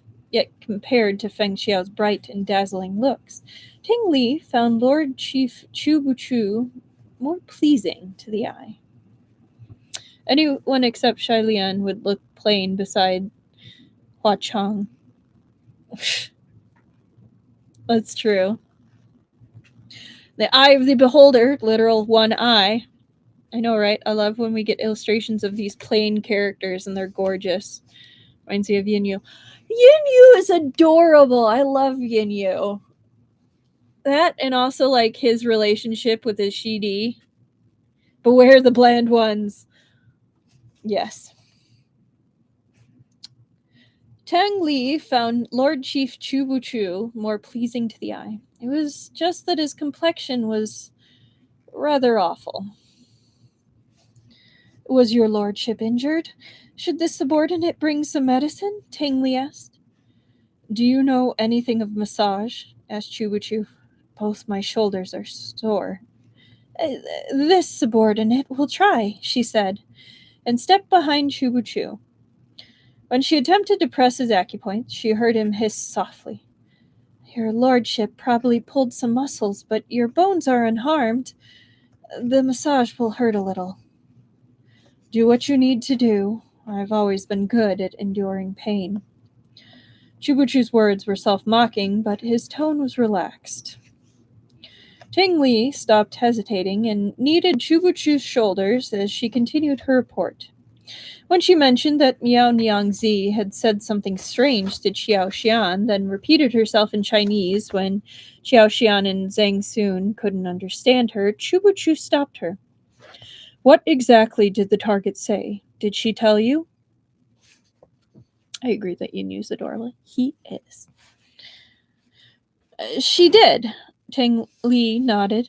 Anyone who was admitted to the Zhuoyue Bureau was no ordinary person, and those assigned here even less so.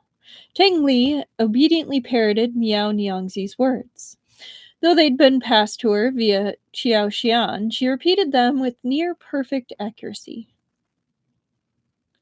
In one of my stories, a sect figured out a way to weaponize the invisibility of servants. Exactly! A slight aside, there was once a clip I watched where it was when someone becomes a tyrant, it's not the hero that slays it, it's usually done in a matter when the servants can no longer take it. So it's not with a bang, but with a whimper. A lot of times. Like, there's a reason that the game Clue exists, and it's a joke. It was the butler. Just saying. I'm totally butchering any quote or topic, but I feel like you all get the idea. It's always those that are overlooked that overcome. Chubuchu sat up, completely ignoring the pain from Tang Li, accidentally using too much strength in her surprise. Lord Chief? It's Gogieron. Chin Miao Yu is from Gogiero, and the Jade of Heaven Lake is currently on her person. How are you so sure? Tang Li was befuddled, but she didn't press for answers. Oh, new season of Bridgerton is about that. Huh. Sure enough. How are you so sure? Tang Li was befuddled, but she didn't press for answers. Chubuchu's theories were always grounded in reason, and beside, it wasn't her place to ask. Oh, cool. Sure enough, Chubuchu said no more. In the meantime, Feng Xiao had finished bathing and dressing and now sent someone to hurry Chubuchu along. Chubuchu was satisfied. He'd eaten the snacks and his shoulders had loosened up nicely. He rose and went to Feng Xiao without further delay. The change of clothes had not improved Feng Xiao's mood. When Chubuchu arrived, he found Feng Xiao holding a letter and a token. The letter was a scant few lines saying Pei Jingzi had been kidnapped and inviting Feng Xiao to visit Hu Yang Forest to ransom him. The token was the one that Pei Jingzi always carried with him, belonging to the Jijian Bureau. Separated from its owner, it proved the letter was no empty threat. Yeah, the main character is, like Cinderella, forced to be a maid. Oh, interesting. I have not...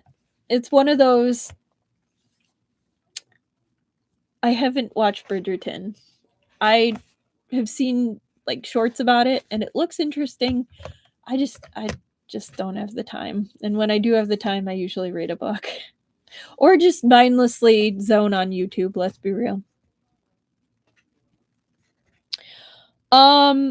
I was always disappointed that Cinderella didn't find ways to make her stepmother and stepsisters very uncomfortable. My first thought on that was like, have you read the original Cinderella? I mean, that technically wasn't necessarily her, but no, I see what you mean. Like make things uncomfortable. Uh Itching powder, dirt in the food, uh purposely loosening seams on dresses before they go to a banquet. All various forms of tricks. I could see it. I think that's part of the whole she's sweeter, turns the other cheek aspect. There's one science fiction universe where the residents of space stations are very, very careful not to annoy the AI that runs the station. That just seems like logic. You don't piss off the one that controls the oxygen.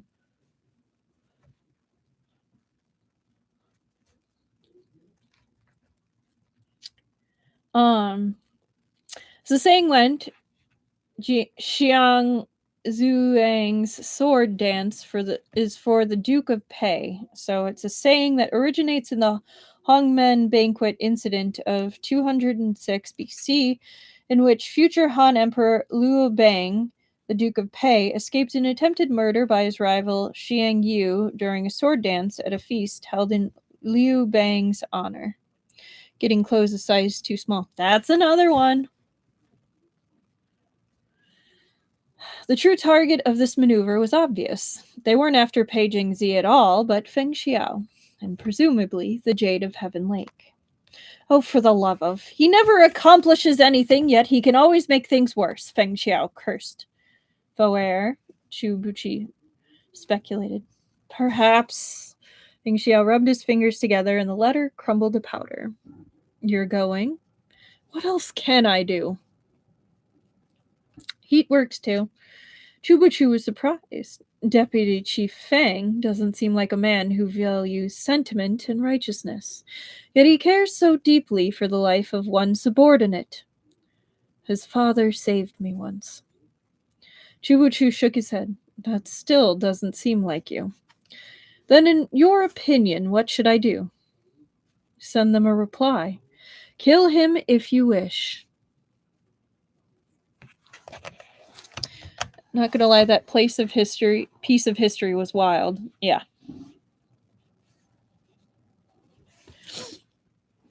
Chapter 26. 48.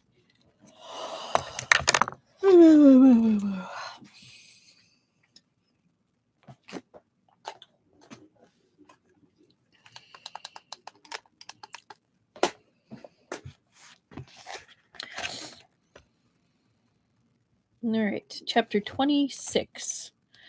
Needless to say, Feng Xiao would send no such response. Pei Jingzi was incompetent, but he was still a member of the Jijian Bureau. It wasn't for outsiders to execute him. Good sentiment, little ominous. Feng Xiao sent his cavalry to surround Lu Manor with orders to monitor the situation and allow no one out. Then he took Chubuchu to the outskirts of Huyang Forest. Chubuchu was baffled. Why are you taking me to save Pei Jingzi? They have a hostage. They'll be secure while I'll be panicking with no idea what to do. Feng Xiao's tone was leisurely. But if the resourceful Taoist Master Chu is with me, perhaps you can come up with a few ideas. Chubuchu took in his serene countenance. There was nothing there that could be described as panic. As expected, Feng Xiao's next sentence was, if we meet with any danger, I'll feel so much more at ease with you there. So, Chubuchu coldly exposed him. You wish to use me as a meat shield. How clever you are, said Feng Xiao. His steps were swift as the wind, such is his skill in Qigong that he flowed like drifting clouds or running water. So that Chubuchu didn't slow him down, Feng Xiao had looped an arm securely around his waist as he sped forward, carrying him along. Chubachu's feet didn't even touch the ground. With no effort from him, they arrived at their destination. The moon emerged from behind the dark clouds, bathing the world in light once more. Huyang Forest was cloaked in moonlight, its swaying branches limned in a hazy glow, silver glow that gave it a tranquility not present during the day. But any sense of peace was an illusion. Perhaps Chubuchu didn't notice, but Feng Xiao immediately sensed something unusual about this place. He slowed his steps. It was you who invited me here. Why hide? The grass on the ground was sparse, tussocks scattered around the sandy soil. Chubuchu heard no movement, but when he looked, a figure had appeared beneath a nearby tree. The Goguryeo expert Go Niang. Though Go Niang carried the Goguryeo royal surname and ranked as a first-class martial artist even in the Central Plains, his clothes were simple to the point of shabbiness.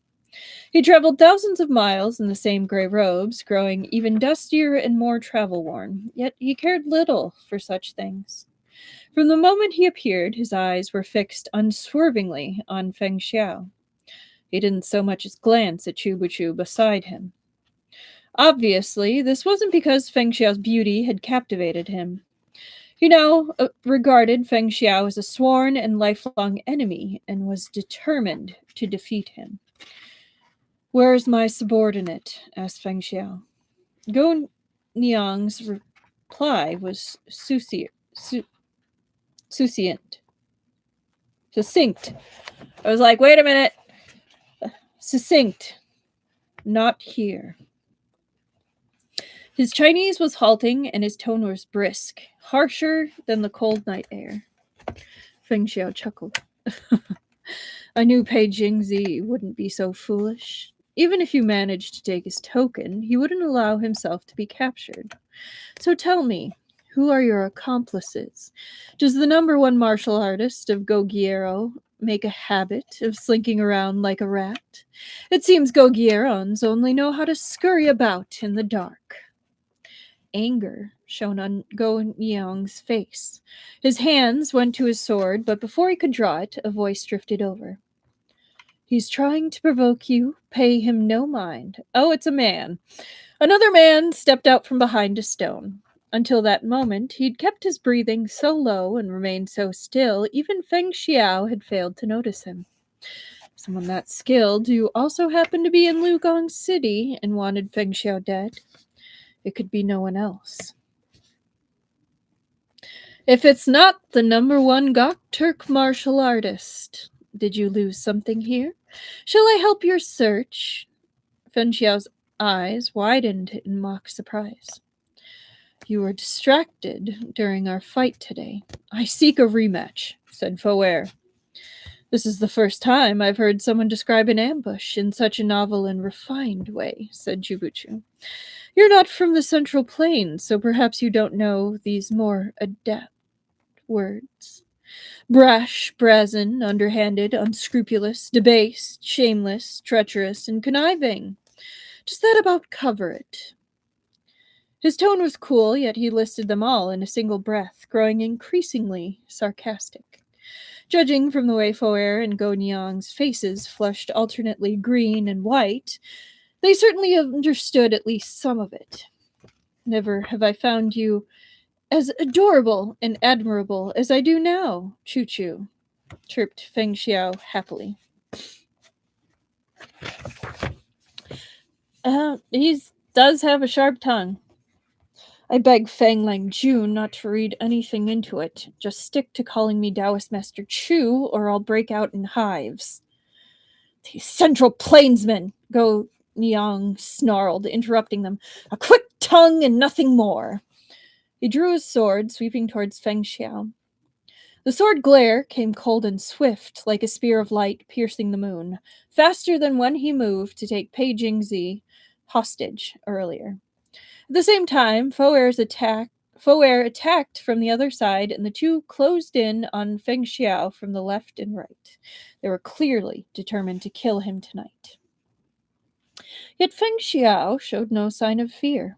He remained motionless until both men were within striking distance. Then, with a tap of his toes, he leapt from the ground to avoid their joint attack. He gathered up his zither and tossed it forward.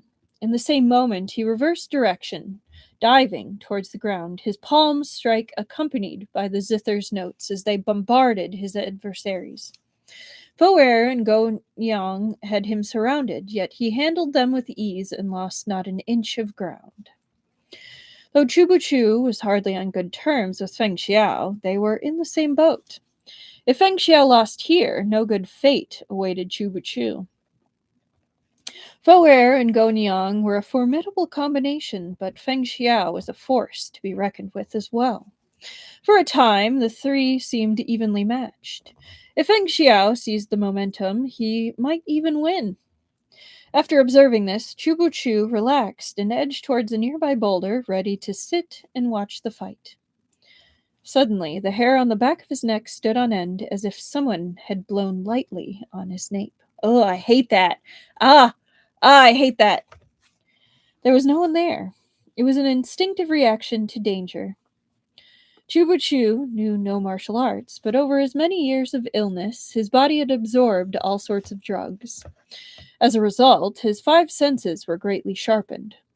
The instant he felt that coolness, he flung himself to the ground. At the same moment, he heard the faint sound of something whistling over his head. Several long needles appeared just in front of him, sticking wretched, but it might save his life. As he tumbled in the dirt, he saw two black-clad men sweep towards him, one behind the other, cold swords glinting. He'd survived their first attempt, but avoiding the second would be impossible. Ah, truly, disaster followed that flamboyant Oriander spirit.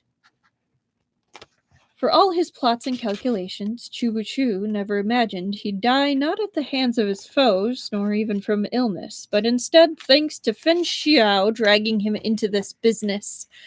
Death was close at hand.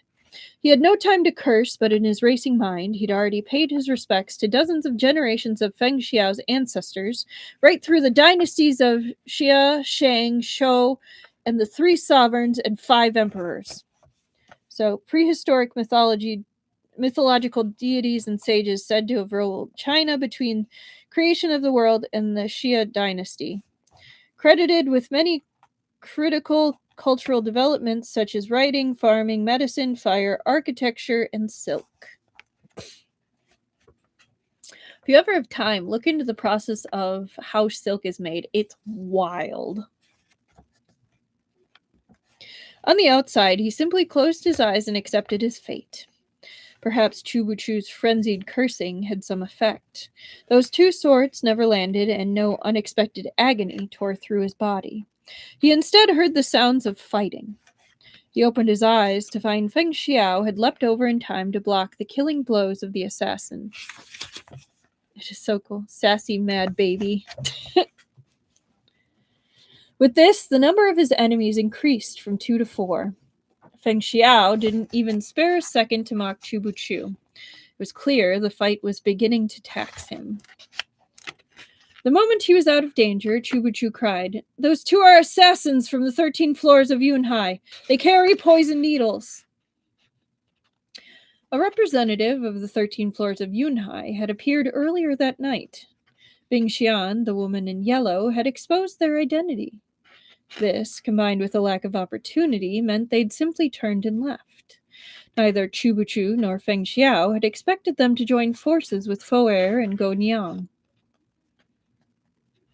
No one told me the 13 floors of Yunhai now carries out robberies as well as assassinations. The 2 in black didn't answer. They attacked Feng Xiao without reserve and without even looking at Chu Chu, who'd barely managed to escape with his life. It was plain their target had been Feng Xiao from the start. Here in the uplands, late at night, the wind rose and sandstorms spun up out of nothing. The fight drifted from east to west until the combatants found themselves at the edge of the plateau. It was no vast abyss below, but the cliff was steep and treacherous. Any ordinary person who fell here would lose their life. That's not ominous for Chubuchu. Sandy wind blew grit into Chubuchu's mouth and nose. He yearned to cough, but swallowed it down. There was no room for mistakes when masters exchanged blows. If Feng Xiao should lose due to a tiny distraction, Chubuchu would also meet a dreadful fate. He moved slowly, retreating into a blind spot behind the towering boulders where he might go unnoticed. Between the howling sandstorm and the combined assault on Feng Xiao, no one realized he'd disappeared.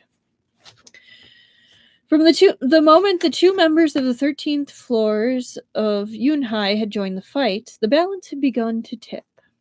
In the face of four martial experts attacking at once, even if Feng Xiao were first in the world, he would find it difficult to escape unharmed.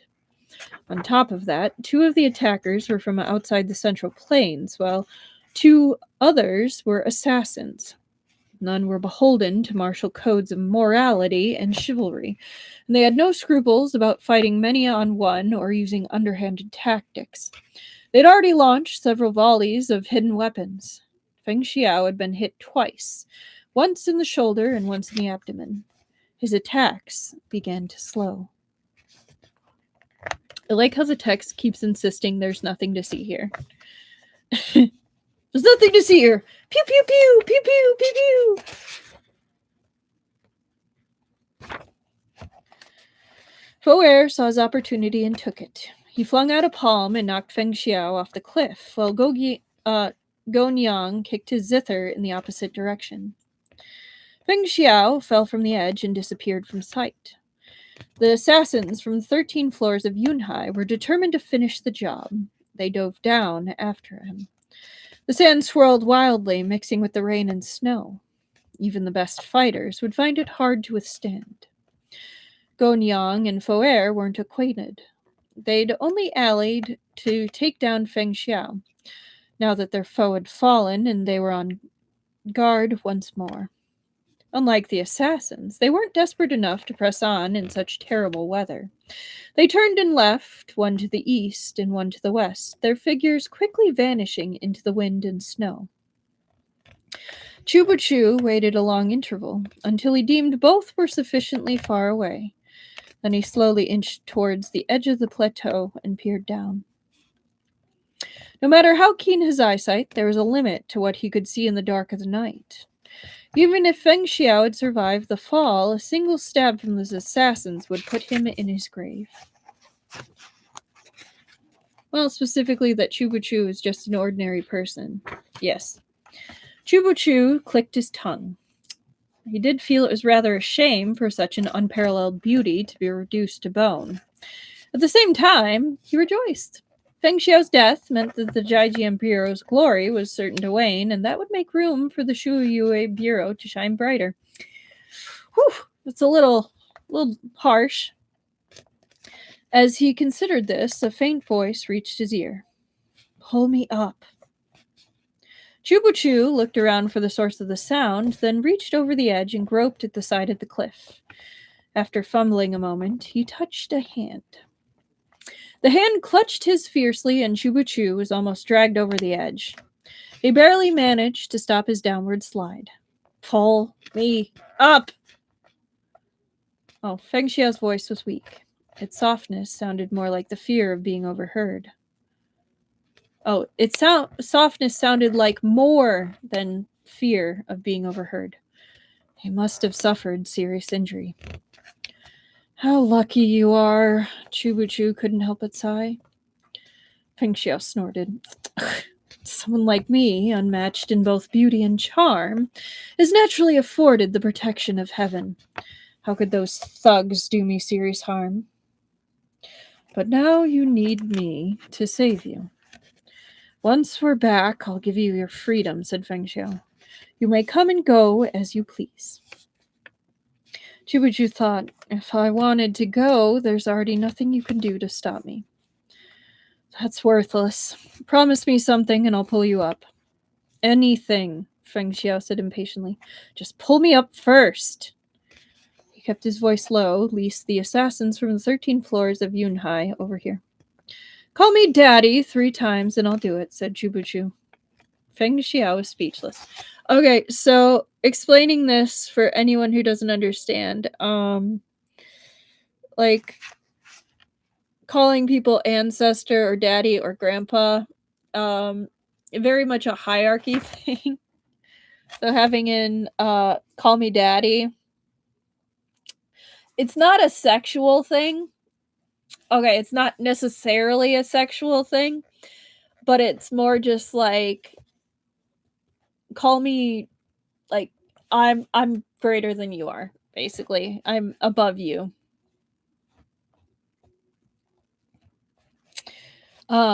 Yes. This is the daddy scene.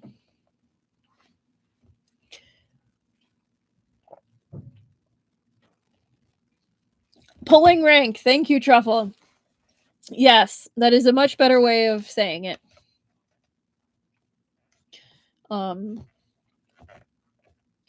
Yeah, I was fumbling that one. But yes, it is basically pulling rank. Because respecting your elders and respecting your superiors is a very large thing in culture. So, yes. 6:45.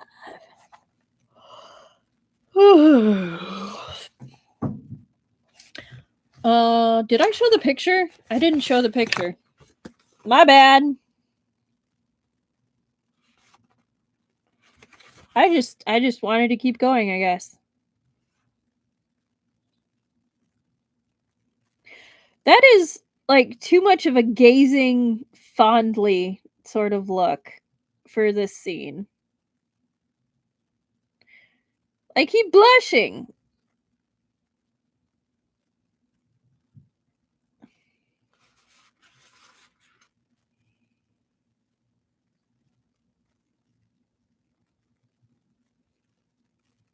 Yeah, me too, Mars Rover. Like, look at him. They really are cute. Like, this art style and the way they draw them are adorable. But I'm just like, dude, you are falling off a cliff, and the person who's saving you is a chronically ill, weak man that you've poisoned who's tired. Like, you sure he's gonna be able to pull your butt up there? Because I'm not. I'm just saying. He is just a mortal man. Like, he is. He does not have chi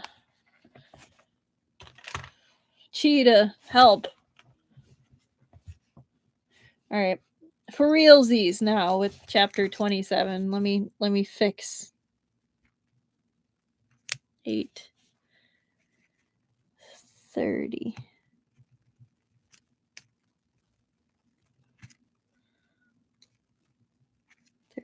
Okay.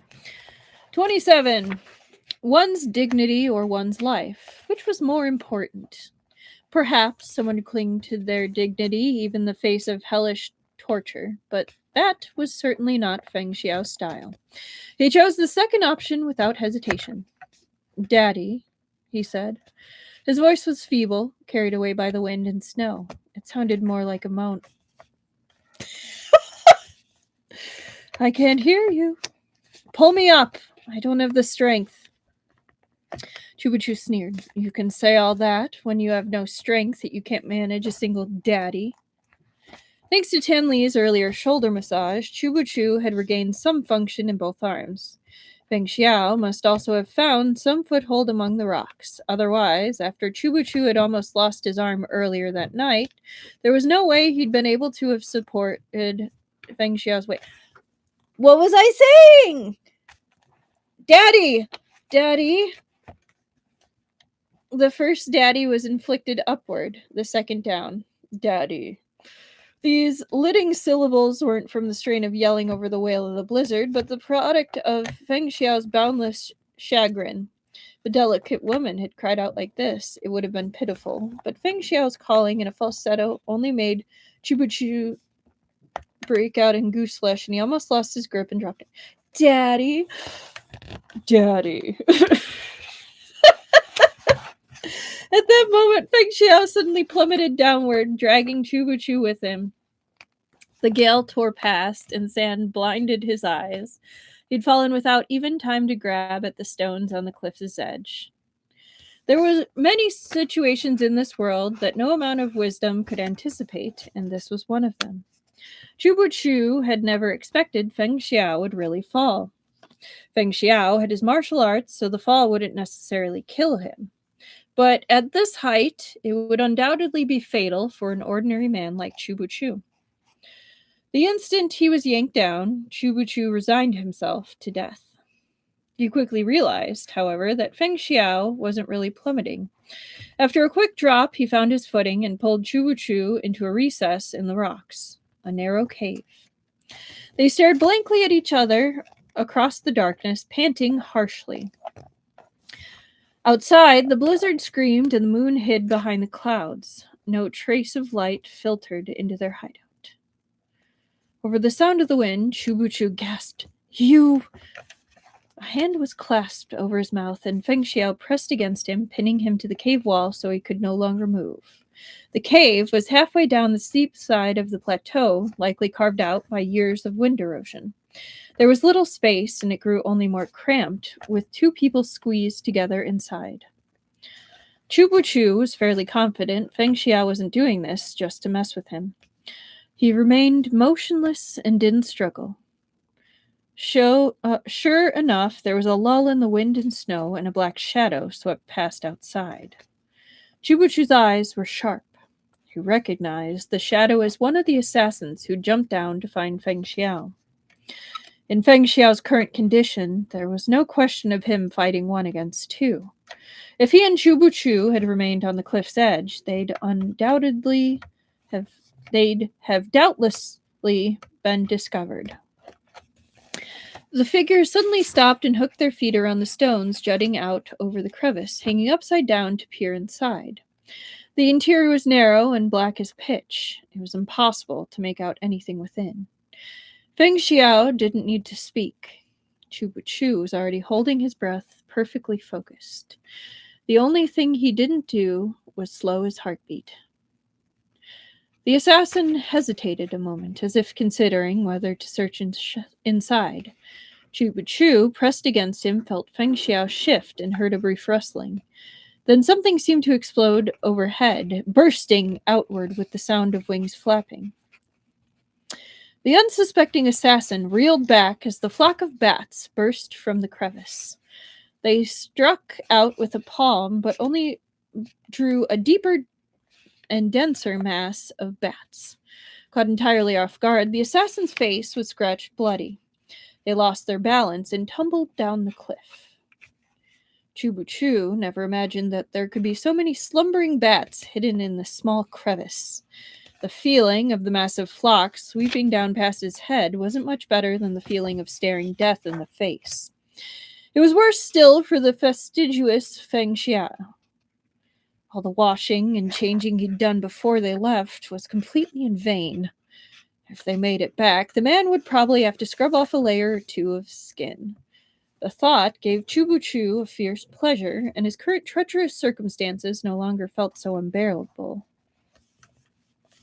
Feng Xiao finally moved his hand away from Chubuchu's mouth. But before Chubuchu could breathe a sigh of relief, he heard him say, "There's still one more." Yeah, don't mess with bats. Almost as he spoke, a shadow flew in from outside, swift and violent, a sword glinting coldly in their hand as they thrust straight towards Feng Xiao. Feng Xiao had long lost his zither. Sleeves flying, he met his opponent's blade with a palm. Just as the point of the sword was about to pierce his shoulder through, he angled his body and let the blade slice through his clothes and flesh as his palm slammed into his assailant's neck. Chubuchu heard the crack of bones breaking, and the person was sent flying out of the cave. Yeah. Bats both do and don't get a bad rep for good reason. They are more prone to carrying diseases, which is one of those, like, just don't mess with them. But they're not as violent or destructive as they're portrayed a lot. Like, think of fruit bats. They're adorable. But yes, they are more susceptible to diseases, so they really are cute.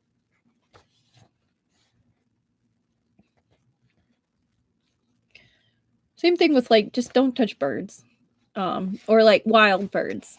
Because like you don't know what's up.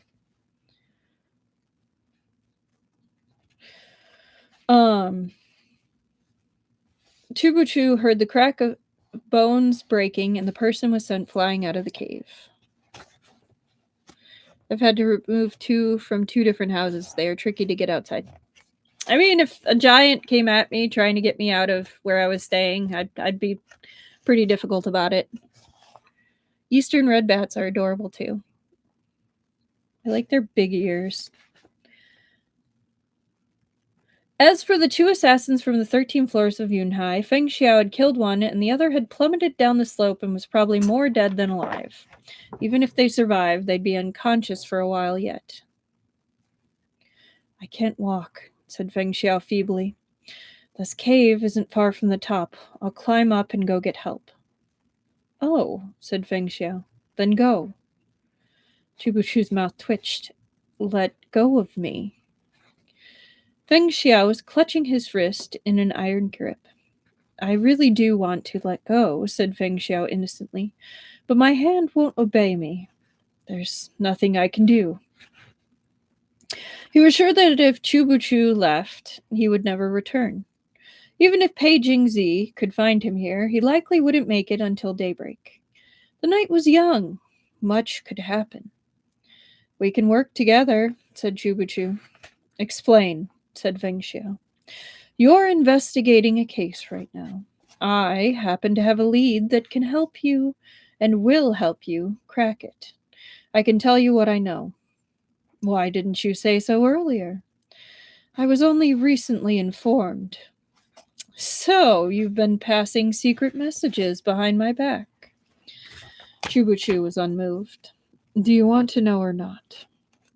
Realizing he would be stuck here for a while, Feng Xiao decided to put the danger of his current predicament out of his mind. He relaxed, leaning back against the rocks to rest. However, he still refused to release Chubuchu's wrist. Why should I believe you? Didn't you guess my identity long ago? Oh ho! Feng Xiao's tone pitched upward. So Taoist Master Chu is finally willing to confess? That's right, said Chubuchu. The Shu Yue Bureau has no connection to the Jijian Bureau, but we are both subjects of the throne. And right now, we are both in Liugong City, so we are all in the same boat. Even if you resent me, we can deal with our common enemy before our private grievance. What was your objective in coming here, said Feng Xiao, the Jade of Heaven Lake? Chubuchu paused. No, I arrived in Liugong City 2 months ago. How could I have known the jade would be stolen? The Shuiyue Bureau is executing another important mission. Feng Xiao sighed. We've come so far, but Shu, you still won't be honest with me. How am I supposed to believe you? Chubuchu rolled his eyes. Ishbara is restless, ready to invade the Central Plains. However, the Gok Turks have many tribes, and though Ishbara Kagan's authority is far-reaching, he doesn't hold supreme power. I came here to spearhead the court's move against the Khaganate. This is a matter of utmost secrecy. No unrelated persons are permitted to know of it. That's as much as I can tell you.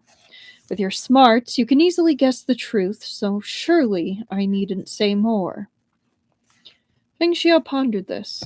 Chubuchu couldn't make out his features in the darkness, but he guessed he was mulling over the trustworthiness of this information. Feng Xiao abruptly asked, In that case, was Wen Liang a fake lead you left on purpose?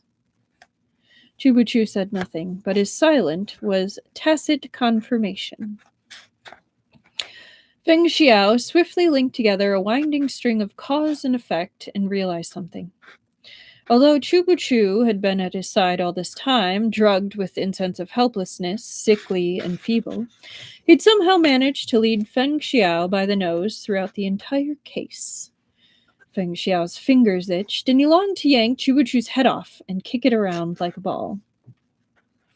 Feng Xiao should have had victory within his grasp, looking down on Chubuchu from on high. Yet for the first time in his life, this man had completely jerked him around. Phrasing! After he finally and with much difficulty managed to curb his more violent impulses, Feng Xiao flashed Chubuchu a fake smile.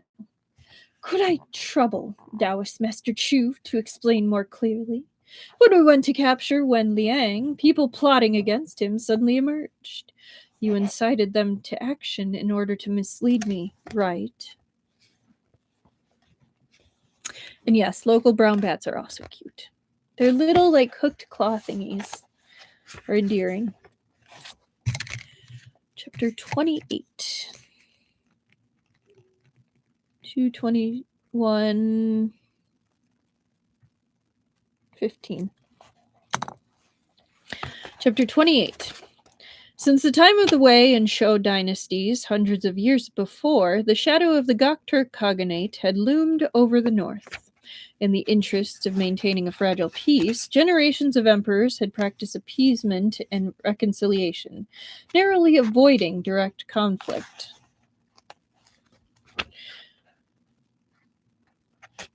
But a wolf was a wolf.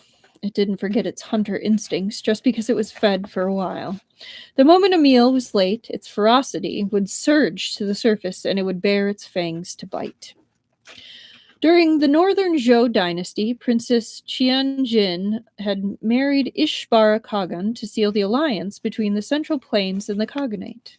Peace reigned between the two sides for some time, but after Yang Jian ascended and the Su replaced Zhou, Princess Qianjin resented the new emperor for usurping the throne and killing her family and parents.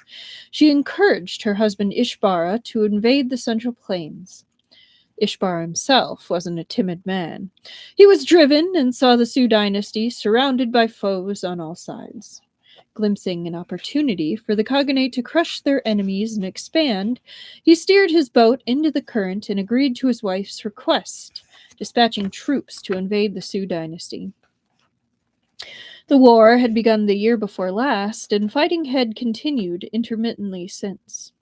Ishbara Khagan, along with the surrounding tribe leaders such as Appa Khagan, had deployed hundreds of thousands of troops. They crossed the Great Wall, then pushed southward from Meiyi, Qiluo Mountain, and elsewhere. Though the Sioux army rose up in its own defense and achieved both victories and defeats, overall they were at a disadvantage. Yang Jian had to preserve sufficient strength to guard against attack from southern Chen and Goguryeo. He couldn't throw everything he had against the Gokturks.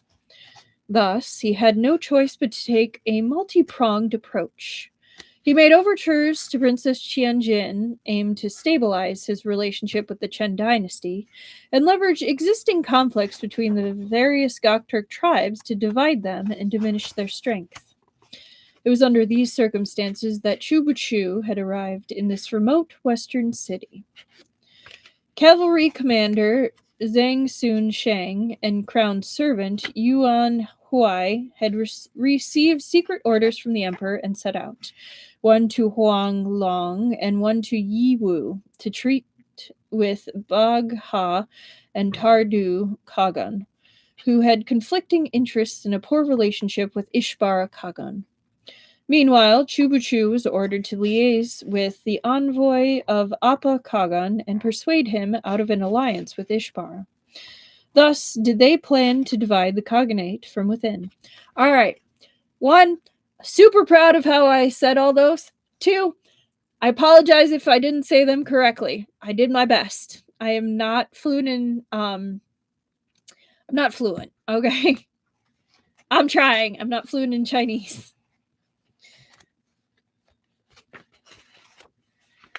But Ishbara Khagan held enormous power. Even if Appa Kagan wished to make contact with the Su dynasty, he didn't dare do so openly. He had dispatched envoys in secret to Liugong City. Over a month ago, shortly after Chubuchu arrived in Liugong City, Appa Kagan had sent his envoy to meet them. But the envoy contracted food poisoning while stopping overnight in Me.Mimo and ultimately died, puking his guts out. Qiao Xian and Zheng Sun Bodhi had arrived quietly in Liugong City on Chubuchu's orders around the same time. Thank you, Annika. Chubuchu sent them to investigate, but though the envoy's death was suspicious, the search turned up nothing. This only put them more on their guard. The news traveled back and forth, eating up several weeks. It wasn't until recently that Appa Kagan secretly dispatched a second envoy.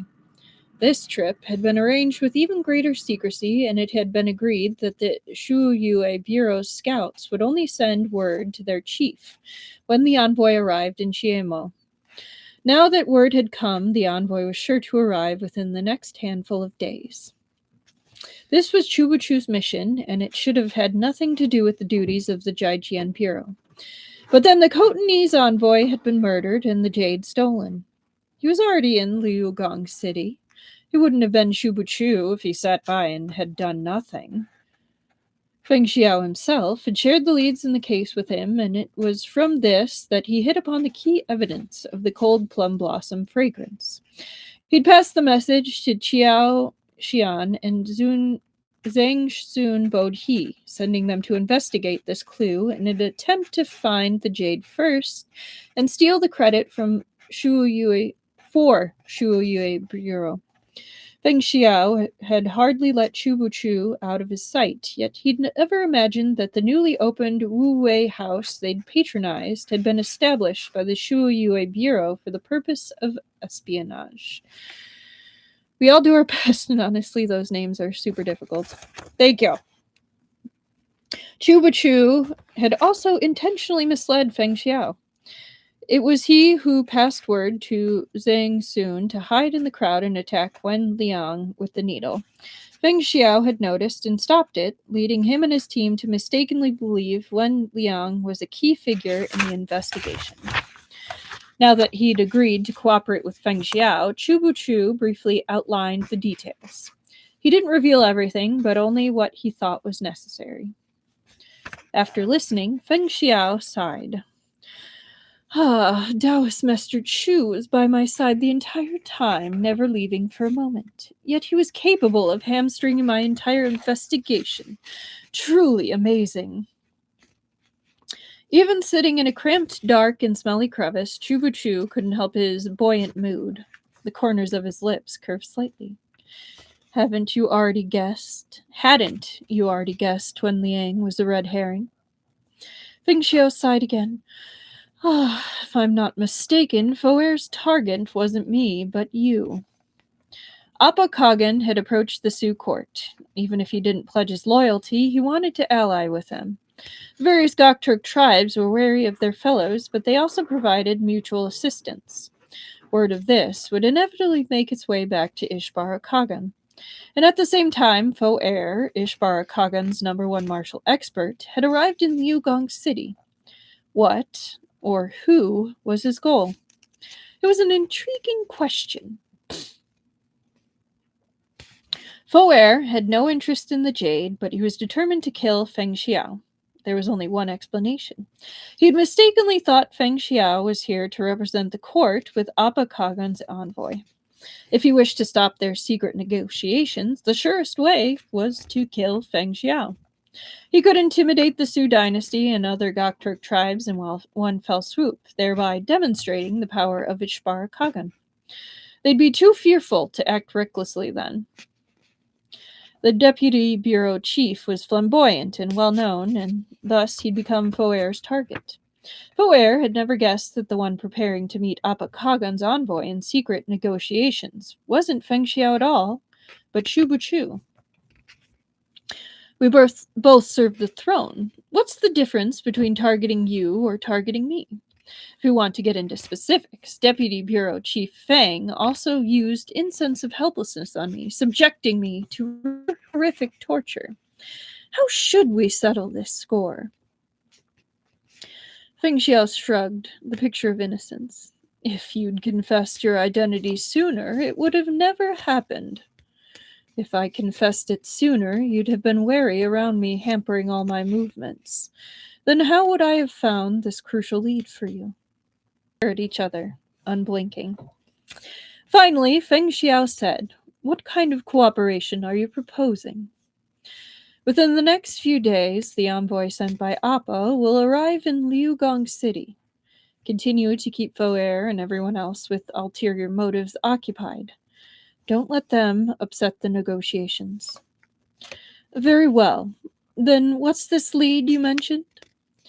Chubuchu gave a rough overview of how Qiao Xian's team had followed the trail of the cold plum blossom fragrance to discover Lady Qin. When he was done, he said, "Qin Yao Yu is likely a Gogieron, and the jade is on her."